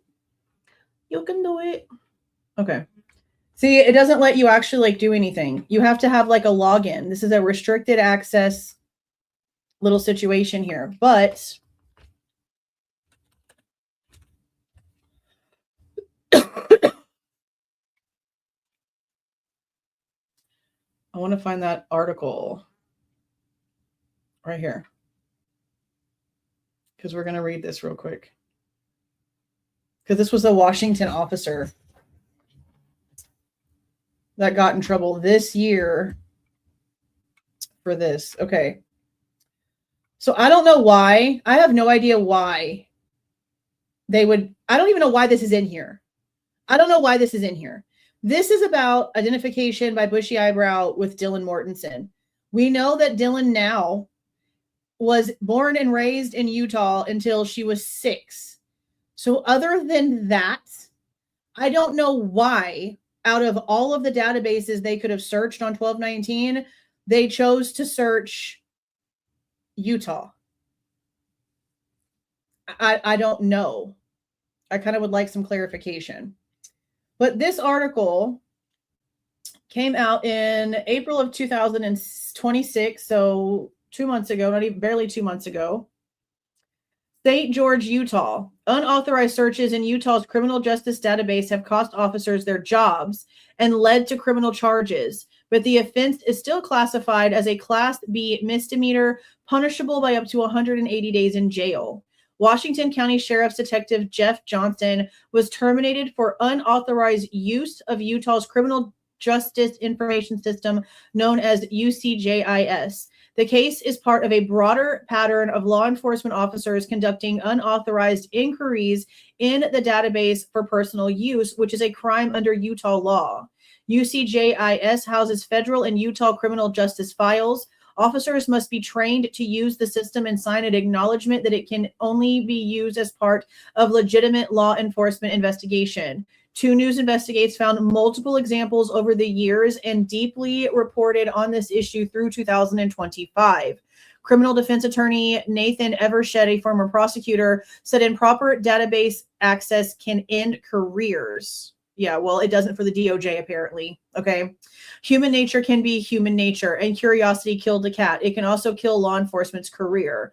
Evershed said these cases are straightforward to prove because access is tracked.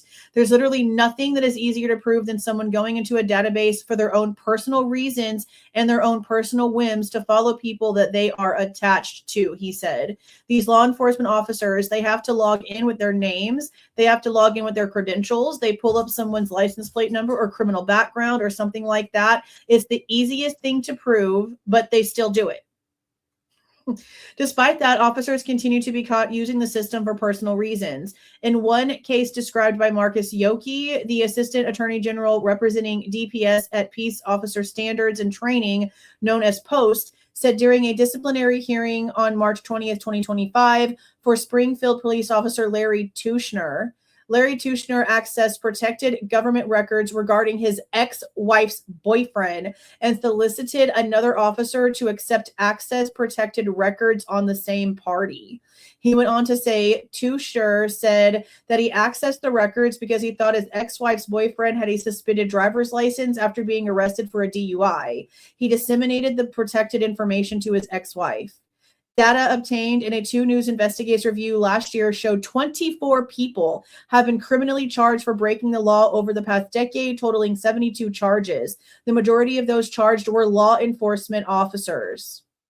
Evershed questioned whether the current penalty is enough to deter misuse. Obviously, people are still playing around with it enough to maybe it's not a sufficient deterrent for some police officers. Maybe a more significant charge like a Class A misdemeanor would be a more of a deterrent, he said. A Class A misdemeanor is punishable by up to about a year in jail. Beyond criminal penalties, cases of unauthorized UCJS access are referred to POST, which certifies and decertifies police officers. POST can suspend or revoke an officer certification for sustained findings of unauthorized access. So I doubt that this is unauthorized access because it's in the records.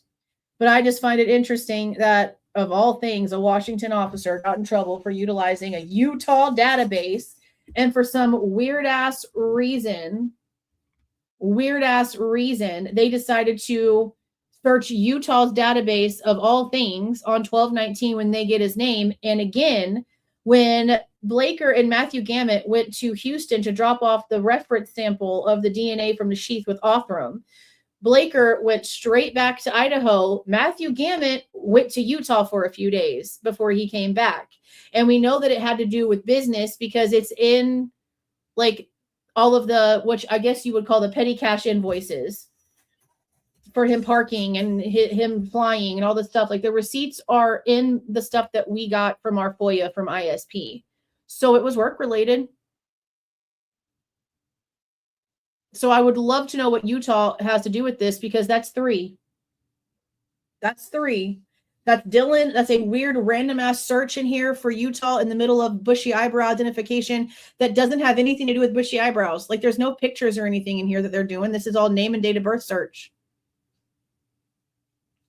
So I don't know. I'd like some more information on why that paperwork is in here. Okay, so this is the 12:30 interview transcript. This goes on for 12 pages. And again, this is one that we've definitely listened to. we'll be listening to it again. We haven't gone over this one recently the way we did the 11-17 and even the 11-13. Like we've done listen to those again already because of the book review.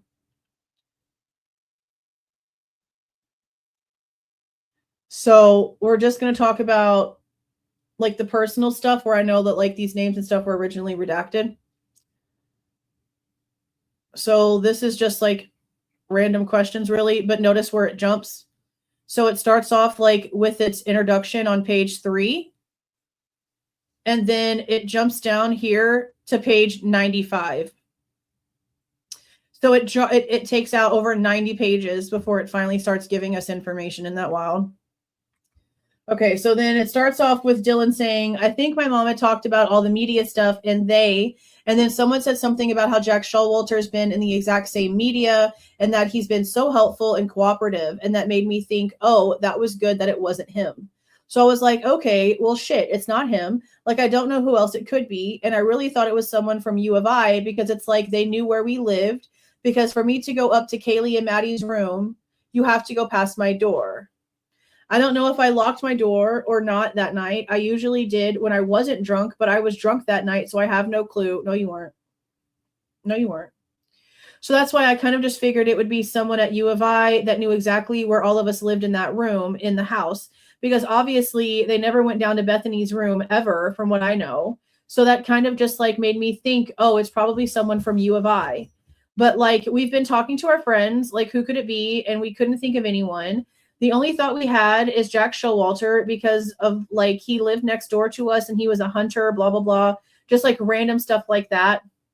He was at Grub Truck, and then we saw the video of Maddie and Kaylee and Jack walking together, and we're like, oh shit, like they were walking together. It wasn't like, you know, that's what also kind of made me believe like it really wasn't him. So no, I wouldn't have known at all who it was yesterday, because this is after Bryan's arrest and she's already looked him up herself to look at his picture. Okay, have you ever seen Bryan Kohberger before? No. I remember when Robin called me, or I don't remember, someone said, oh, the blank in Pennsylvania. That was like, okay, I don't know anyone from Pennsylvania. I don't know anyone that has ties to Pennsylvania. And so that like really weirded me out, which is like why, like, I feel like the people that we know, if they had family in Pennsylvania, like I would have known, you know, you barely even know their last names. You barely even know people's last names. No, you wouldn't have known. No, you wouldn't have. Be so serious. So this, like, it does shock me because it's like, it's a WSU student. Like, they don't know them. So what was the point exactly? Like, for me, I would have thought it would be like some stalker that was obsessed with one of them or something. Okay, have you seen a picture of Mr. Kohberger? Yeah, I looked up today when I found out. Did you? Yeah. So I'm not sure which picture you've seen of him. I've seen the mugshot one with the vest thing, I think. Okay. It's on there now. Yeah, it's like all over the internet. Okay, wow. Yeah. I'm going to try to word this carefully. But is this Bryan Kohberger, the person that you saw in this mugshot? Is that the person you saw in your house? I have no clue. From what I remember, I just remember seeing this figure that was like not fat, obviously, but more of like the skinnier tone build and some mask on. I don't know what the mask exactly was, but when I thought about it, it was just like covering here and here. I don't know if it was covering his mouth, his nose, or below his mouth and nose. I don't remember knowing if he was white, but I didn't know how he was white. No, I just remember knowing he was white, but I didn't know how he was white. I just knew he was. And this knowing like, I knew he looked at me because of the bushy eyebrow. That's all I remember. I like for therapy, I'm going to a therapist and I asked her to help me, like go blank, tell me, like remember stuff, but nothing could come up, which was really weird. The only thing that helped come up, like hearing Kaylee's footsteps, but not hearing another pair of footsteps, that really freaks me out because obviously I'm right next to there. And so I was like, okay, well, why didn't I hear his footsteps or like another pair of footsteps? But I have no idea what he looked like. I don't like when I looked at his picture, nothing came back to me at all. So that like, I don't know. I feel like if I saw that, my mind would be like, oh yeah, that's him. But I don't remember at all. Okay. So Bethany's interview. Yeah. When you had gone down to the room and stuff that night, Bethany said you had described he had a big nose. Do you remember saying that? No, I don't remember that at all. And I know like the police came to my house to do an interview, and I was looking through my text to have like proof of stuff. And Bethany had said, Xana's wearing all black. I don't remember her texting me that at all. I don't remember our conversation. All I remember was something about a firework or fire. So I thought someone had thrown fireworks in our house or something, but I don't remember Big Nose at all, like at all. That's like, all I remember is like some bushy eyebrow and all black and some sort of mask, but it wasn't like one of those circle eye masks. That's all I remember. And this thing he held, but I kept calling it a mini vacuum, which I don't really know why. Blank. Doesn't make sense at all. I just remember calling it a mini vacuum.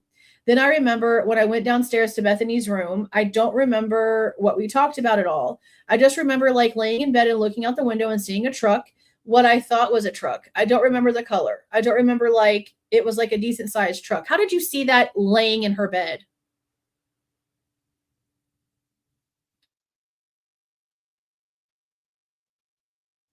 There's that. No, you didn't. But I remember saying, like, I could have just been like the neighbors because I could hear trucks going by all the time, you know, but I don't remember what we talked about. I don't remember what I called her about. Yeah, so I have no clue. I remember Bethany called Dylan. Dylan didn't call Bethany first. So how do you feel about Mr. Kohberger being arrested by our team? Obviously, for me right now, like I'm very like numb. I don't feel a lot, but it was like a gut drop in a way because it was like, okay, like finally. But like now this is like, it's real now, Dylan. Like I've had like, since this all has happened, I would break down like, so when I kind of try to explain it for my therapist, it's like there's this glass wall. The whole situation's in front of a glass wall and I'm behind the glass wall. So I don't feel it. Like I don't. Like I know it's there, but I don't realize how big of a situation this is. There's only been one time that I was like in front of the glass wall and it hit me all at once for like 15, 30 minutes. And that was like the worst thing ever. And then today, when we found out he's arrested, I think it was like 5 a.m.-ish, somewhere around that time. Like I was happy, but and then it's done.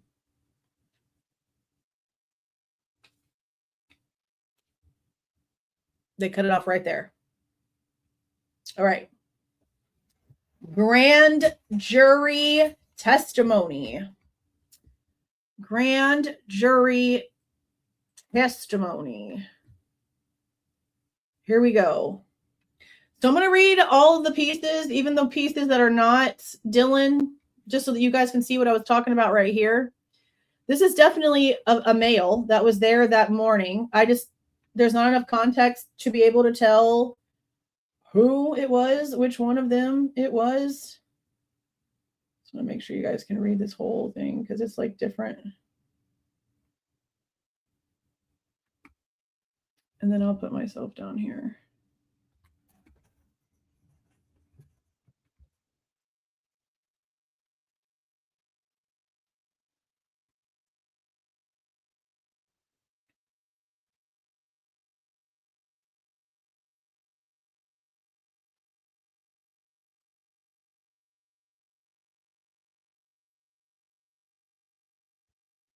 Okay. So it starts here on page 136 of the grand jury transcripts. And there's pieces in here that are also missing. So you see how the numbers are up the top. We're going to see 140 through 171 not being there, and then 180 through 195 also not being there. So while they're giving us some things, they're not giving us the entire section that she was being questioned in for some stupid ass reason. Okay. So this is where it's starting off again with the male that must have been there at the scene. It starts off like this. Apparently juror 15 had a question because we didn't want you to just walk away from the crime scene. When you left, were there already other officers on scene? Yes, sir. Yes. How many officers? I don't know. There were at least 6 or 7. It was getting to be a lot very quickly. So at that point, there would have been 5, 6, 7 other officers showing up. Okay, thank you. And then Thompson says, I believe that's y'all's questions. May this witness be excused? Yes. And this person gets off the stand. They go on a short break for about 10 minutes, and then they come back, and then they bring Dylan up. They do her solemnly swearing to lie on the stand bullshit. And then they start asking her how she spells her name, where she lives. It talks about being in Idaho, living there since she was 6, that she was from Salt Lake City before that, living in Moscow for school from August to November. Her major was originally environmental science, and then she switched to pre-physical therapy. First semester of sophomore year. Now here we go right here. Okay. I'm going to show you what's already been admitted as state exhibit number 2. Do you recognize this image? Yeah. What is it? It was my house, first semester, sophomore year. Okay. Do you know the address? 1122 King Road. But it's actually Queen. Again, it's kind of crazy how this ended up being the King Road homicide case instead of the Queen Road homicide case, because it's technically Queen. Okay, how long did you live at this residence? August 2022 through November of 2022. Okay, who else lived with you at this? And then see how it's cut off. So we go from grand jury page 139 over here. Why does it do that? Stop doing that. Stop doing that. 139, and we drop all the way down to 172. So a lot of information they're not giving us at all. But I feel like if they can give us this, they can give us all of it eventually. So, baby steps. Okay. So I'm guessing this is about Dylan and Bethany talking on the phone. 24 seconds. Okay. Do you remember what you talked about?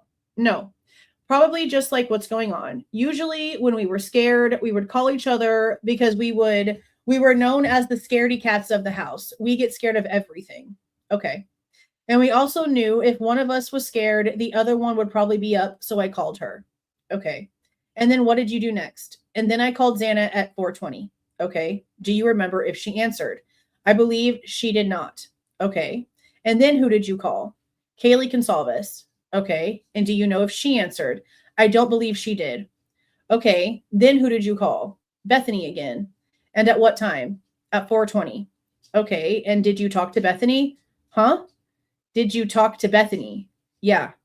Okay. And do you remember what you talked about? No, I don't remember that fully. Okay. And then what did you do? And then I called Maddie Mogen. Okay. And at what time? 4:21. Okay. And do you remember if she answered? I don't believe she did. Okay. Okay. And then what does this next box represent? I was texting Bethany.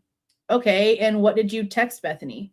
I said, no one is answering. What time was that then? What time was this then? 4:22. Okay. And next, I texted her again at 4:22. I'm really confused right now. Okay. Then what did you do? I texted Kaylee at 4:22. Kaylee. Okay. And why did you do that? I think I just texted her name saying like, usually because when you text someone's name, they respond like, what? What's going on? What? Uh-huh. And did she respond? No.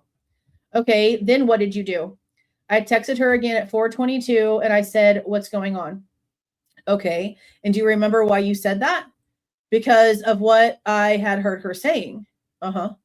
I was just confused and wanted to know what in the world was going on. Okay.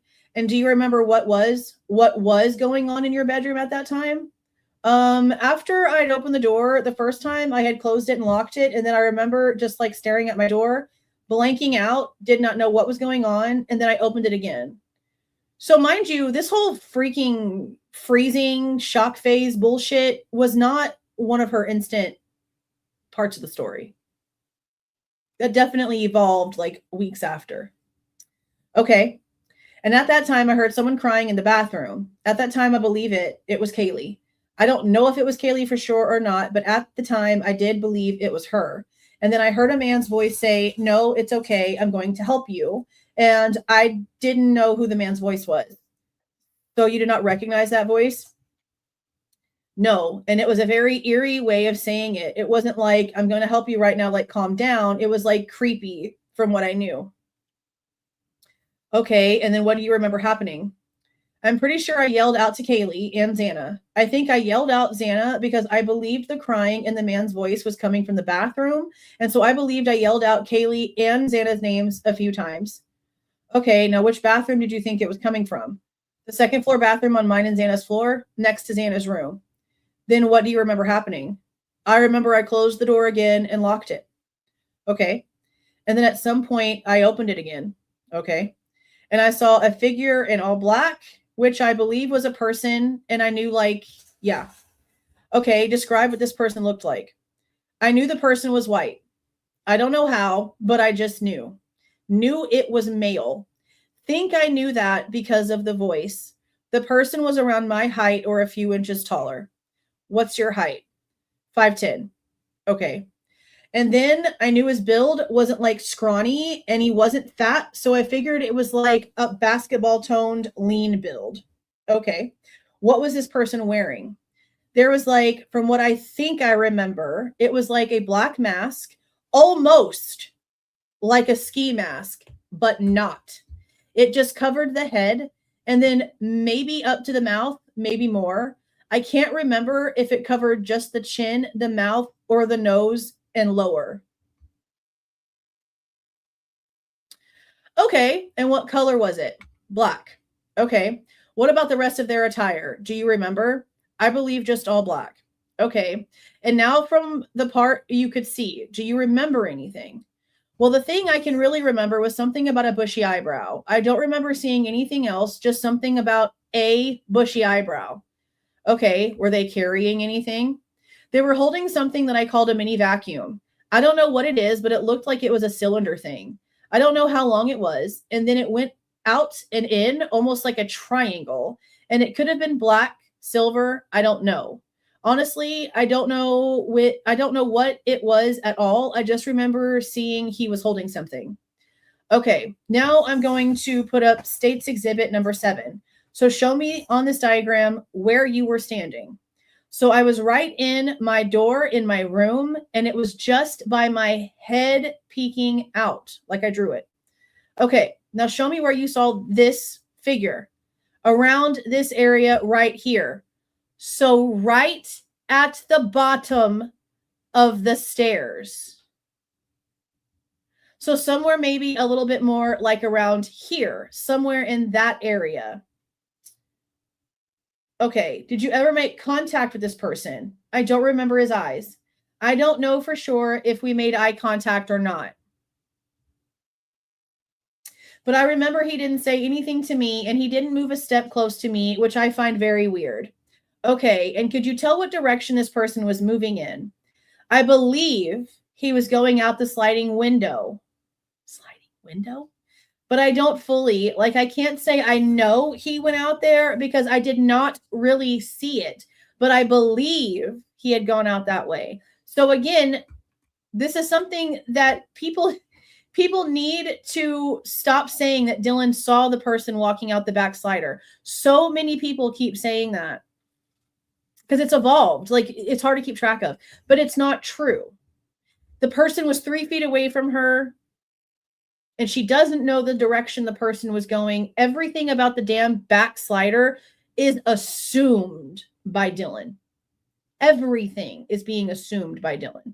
The person was right at the bottom of the step, maybe going towards the little slanted wall, right there where like the closet is underneath the stairs, right in front of her door, right in front of the door. Okay, so can you point the direction they were traveling? Like this way. Okay. And you said sliding window. Did you mean sliding door? Sliding door. Yes. Okay. So, and can you show me where that's at? Right here, I believe. And she points. Okay. What did you do after you saw this person? I remember saying, no, no, no, slammed my door and locked it. And I believe at some point when I called Bethany, I said something about firework, firecracker, something. I use those words interchangeably, so I don't know. I said something about firework, firecracker, something. You did it. Bethany did, but okay. So my first thought was something about a firefighter. Don't know why. Wasn't scared about a fire. I think I was just confused. Honestly, don't even know. Okay, so let's go back to your call records. What is the next text you sent? That I sent, or let's go up to the text to Bethany at 4:22. Oh, sorry. No, we've already done that. If you will go to the next at 4:22 to Bethany, what did you send her? When at 4:22, I said, no one is answering. And I said, I'm just really confused right now. Okay. And does Bethany respond? She says, yeah, dude, what the F? Xana was wearing all black. Okay. And do you know, what are you all talking about? I'm going to guess I called her after I'd seen this person and said, someone's wearing all black. And again, Bethany actually called Dylan. Okay. And had Xana been wearing black earlier? No. Okay, did this just skip again? This is where it skips again, I think. Okay, so this goes from 179 down to 196. So it skips all kinds of stuff about Xana and the conversation, but then goes back up here to where she's talking about Kaylee singing karaoke and dancing with Murphy. No, I think she was like singing and kind of talking to Murphy, but I don't remember really what she said at all. Okay, now was this before or after you later heard a scream? This was before I heard her say someone's here. Okay, you mentioned fireworks. Did you ever hear fireworks? No, Bethany said something like firecracker, but I don't believe I ever heard that, so I don't know what that meant exactly. So you never heard anything? No. Okay, do you know what Murphy was doing during this time? When Kaylee had said someone's here, I don't know how much he was barking, but I remember hearing barking at a distance, like he had gone out the door, but I don't remember like being like, oh, he's barking a lot. So like when Kaylee said someone's here and walking up the stairs, that's what I heard. His barking getting kind of distant, like he had gone outside or something. Okay, do you remember if you heard Murphy barking when you got into Bethany's room? No, I don't believe so. Girl. Okay, now you testified about your alcohol consumption. Uh-huh. Did you take any other substances that night? Any drugs? No, just alcohol. Okay, to your knowledge, did anyone besides Hunter go upstairs that following morning? I remember somebody. It was that she had gone upstairs, but I don't remember seeing that at all. I have no idea. I remember somebody. It was that she had gone upstairs, but I don't remember seeing that at all. I have no idea. Who was that? Emily. I remember some, but Emily said she had gone upstairs, but I had no clue, did not see that, so obviously I don't know for sure. Okay. And you mentioned going from your room down to Bethany's. Did you go anywhere in between? No, that's a freaking lie.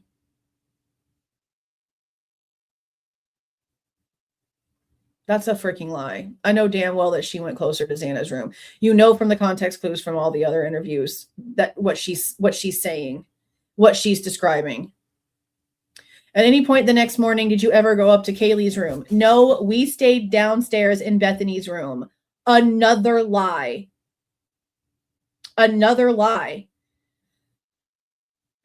The timeline put together by ISP and Moscow Police Department has Dylan going up 2 flights of stairs an hour or more before the 911 call.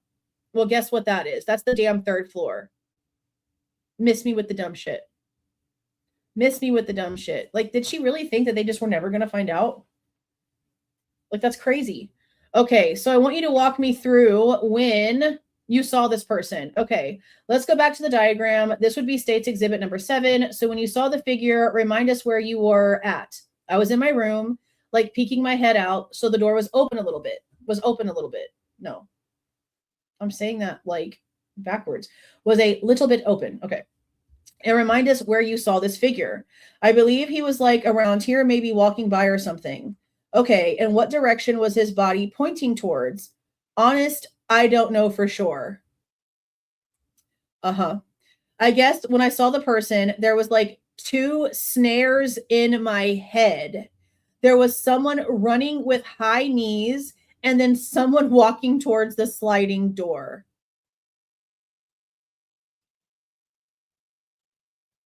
Let me repeat the psychosis here.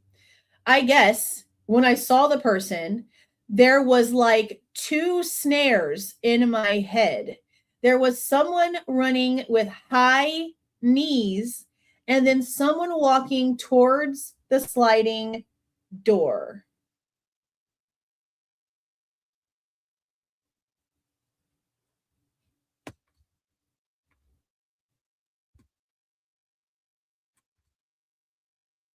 She cray. Okay. And I've asked my therapist, like, what do you think it could be? And it could have been like they're both same thing happening. He maybe started running and then walking. Okay. So I don't think his body was ever like at one point, he might have had his body facing towards me, but I feel like it's more straight across, it going out that way. But I couldn't say for sure. I can't fully remember that. Girl, you are beyond useless. Okay, but do you remember seeing their face at some point? I wouldn't say I fully remember their face, but I remember seeing his eyebrows. So at some point, I probably did see his face and don't remember it. Okay, last question. When you were trying to fall asleep that night and you mentioned you would have a show playing. Uh-huh. Do you remember what you were watching? I believe it was Vampire Diaries still, but that was a show I had been that would help me fall asleep for the past few weeks, and I had just been watching it. So I'm going to figure, I don't 100% sure, but I'm going to figure it's still that show. Okay. I don't believe we have any further questions. Okay. And then they're just like, remember, this is secret. Shut up. Don't say nothing. And that's it. Then Bethany comes in after the next break, and it doesn't give us anything other than she comes in, she spells her name, she says her age, that she was a sophomore, physical therapy, all the stuff. And that's it for that one.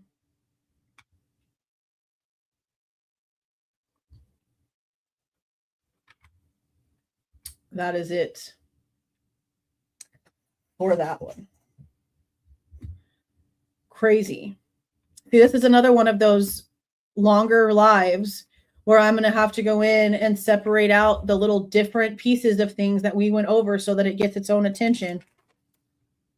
Because there's so many different small things here.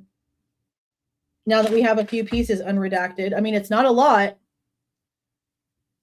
but somebody be goose stepping like a villain. She's crazy, bro.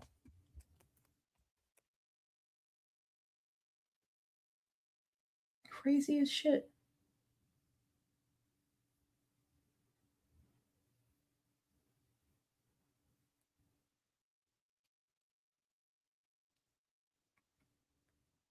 Lots of pages are missing. Which I get like for this section, this is supposed to just be for bushy eyebrow stuff, but why are we seeing them looking into the Utah criminal database? What does that have to do with the bushy eyebrow identification? Especially since it didn't come up any results. Like, why do we even have that piece of paper attached to this damn docket? What's it there for? Very confusing. Very confusing.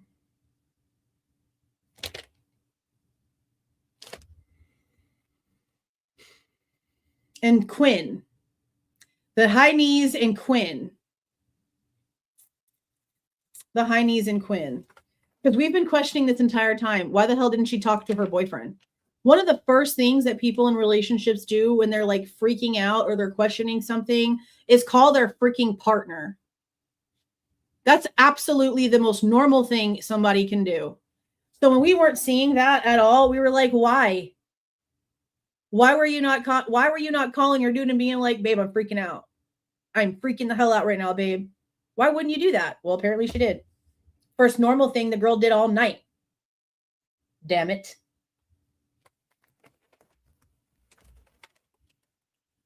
But that one statement really pissed me off. Like, you're literally sitting there claiming that you are acknowledging that you are calling Xana's name while you're hearing Kaylee crying and technically screaming that somebody's there, crying from somewhere, being chased. You're admitting that you're yelling Xana's name because you know in your mind she needs to be alert and aware of the situation happening. She needs to be woken up. She needs to be told. She needs to be aware of what's happening.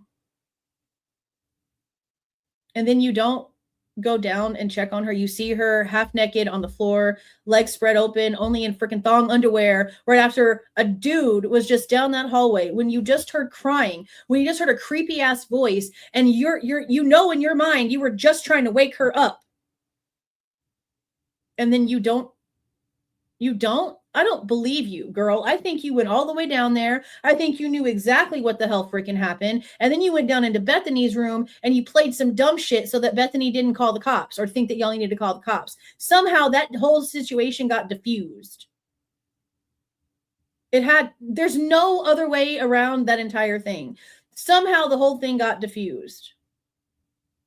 But how do you still explain no feet prints? How do you still explain no transfer out of Xana's room? I get what they're trying to tell us about Maddie's room. There's barely anything on that floor. Little specks. Xana's room? Bullshit. The blood on the walls? There should have been blood all over the floor in the hallway. There should have been blood on the floor in the living room. There's not. The spatter on the walls proves there should have been stuff on the floor. The diluted stuff on the walls proves there should have been stuff on the floor, and it was probably all cleaned up.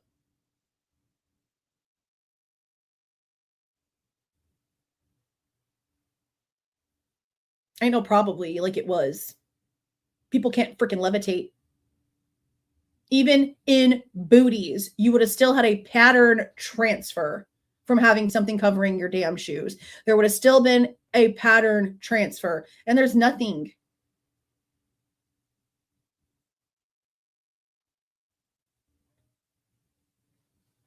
Even if somebody was naked, like they're trying to freaking say, there would still be bloody feet transfer prints out of that room, leading wherever the person went.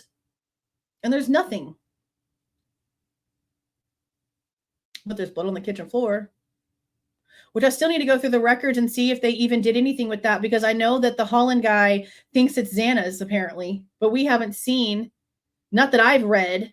It could be in the stuff that we've gotten that has been unredacted, but I'm going to have to go in there and try to find where they've actually given us some sort of answer for the blood that was on the floor, because Warner even noticed that when he was like standing guard in the back. He went over and noticed it. We noticed it in the photos and stuff too.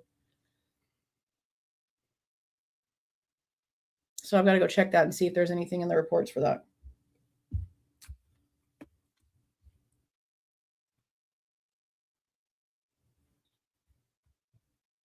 Yeah. And something about how she knows if it's real or not because of the people around her in the dream. The most sick, sadistic part of all of this is her saying that she knows that she's dreaming, so it's basically just okay that someone's trying to kill her, and she just lets it happen in the dream because it's just a dream and she knows it's a dream. And she's in control of that dream, meaning she could stop the stabbing, the shooting, the R-ing, the assaulting anytime she wanted to in her dream, but because she knows it's a dream, she just lets it happen. That's disturbing as fuck. Okay? Okay? That's scary.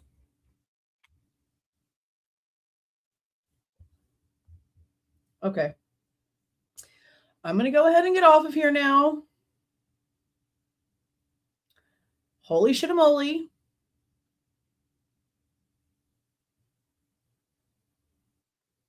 Wow. Freaking nuts. Right? That's a good question. Have you ever killed anyone in your lucid dreams? Like they come after you and they come after you to kill you and you let it happen because you know it's a dream. But do you ever kill anyone in your own dreams? Because they sure asked Jack if he ever did anything when he was so drunk that he didn't remember, blah, blah, blah, whatever. They didn't ask Dylan the same questions. I don't see how. I don't see how. I mean, there's all kinds of women that do crazy shit. Teenage ones especially that do some crazy shit. And everyone knows her. Nobody would have been on guard.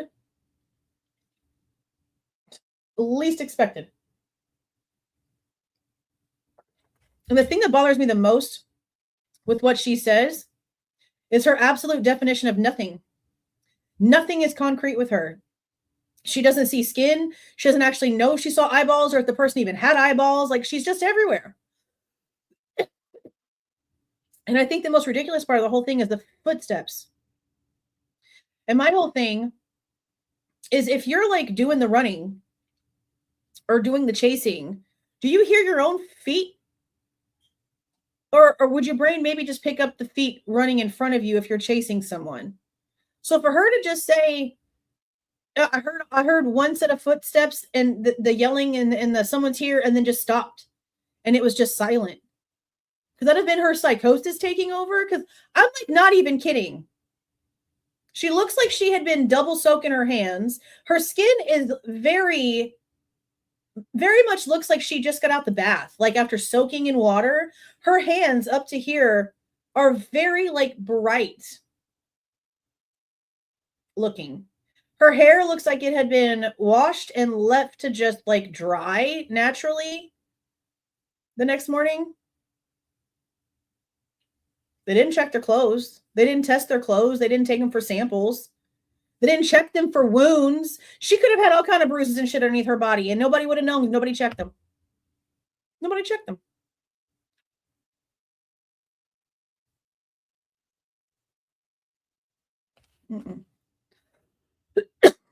Someone's lying.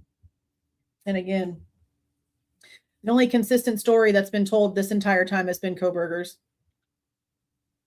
Up until the plea and a giant left out of nowhere.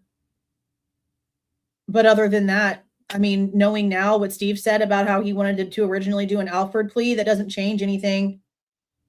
Everything still stays consistent with only the defendants. Everyone on the state side, everyone on the victim sides, everyone's shit keeps changing.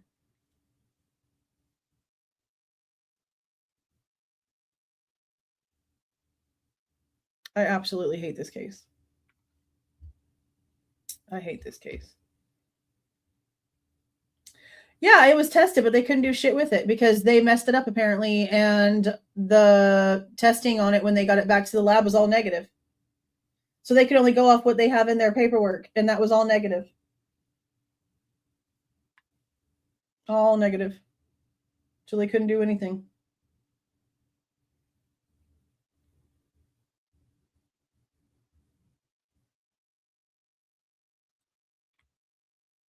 There's no proof of anything that you just said here.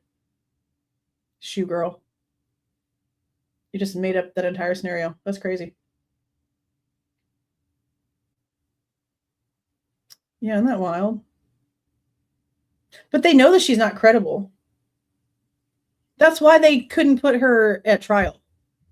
Like, they can say whatever they want to. Do you realize how much the state would have been shitting themselves if they actually had to put Dylan on the damn stand? We know what the grand jury members said to the Goncalveses about her being at the grand jury and talking at the grand jury. If she actually had to get on that stand, she would have been obliterated and wouldn't even have had to try. The state would have done it them damn selves, honestly. Let's be serious. That's crazy stuff. And then to know that she's not reliable, that they know how not credible she is, and they used all of her rhetoric and bullshit for the probable cause order. That's freaking nuts. And again, especially when you know they have full knowledge of how not credible she is. Like, that's crazy. Lance, crazy.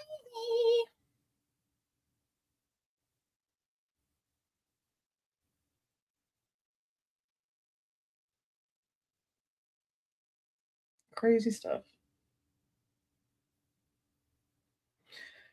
All right.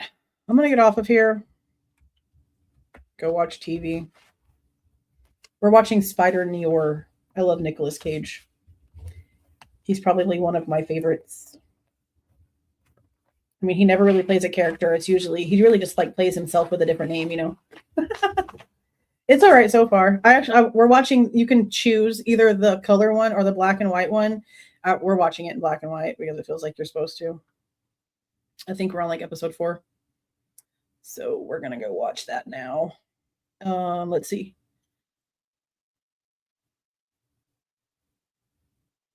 Okay, so tomorrow I want to do a live about the Chris Holland interview.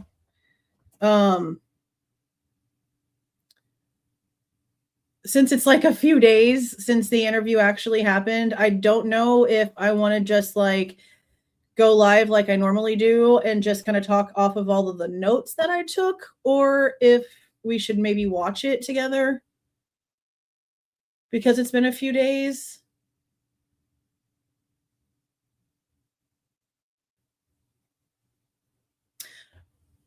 I'll put a poll up and let you guys decide how y'all want to do it. I already have it recorded, so if y'all want to watch it together and like do regular reaction commentary that way, then it'll take me all of like 10 minutes to get the whole thing together to do it the way that I do it with the filters and the flips and the copyright and blah blah blah bullshit on it.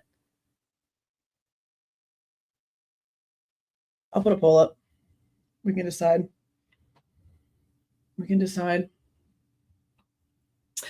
Yeah, I do. I found that out. He has well, I don't know if it's still on Netflix, but he had a really interesting series on Netflix called what was it? The Origin of Curse Words. And this first episode was about the F word. It was just so funny. I was like, oh, this is pure Nicolas Cage. Actually, you know what? He just dropped the Coppola like here recently. Let me, I just read that. Hold on. When did Nick Cage drop Coppola?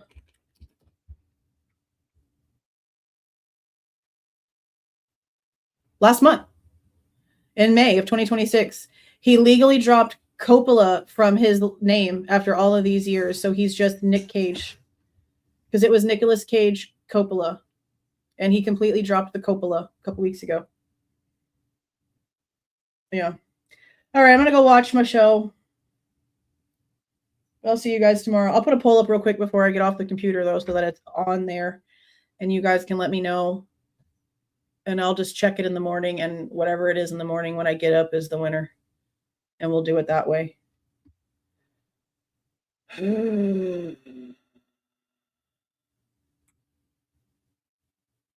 Crazy stuff. This whole thing is absolutely crazy. Thank you for the $2, Leanne. I didn't see that until just now. Oh, and you've been a member for 2 years. That's so great. 2 years is such a long time.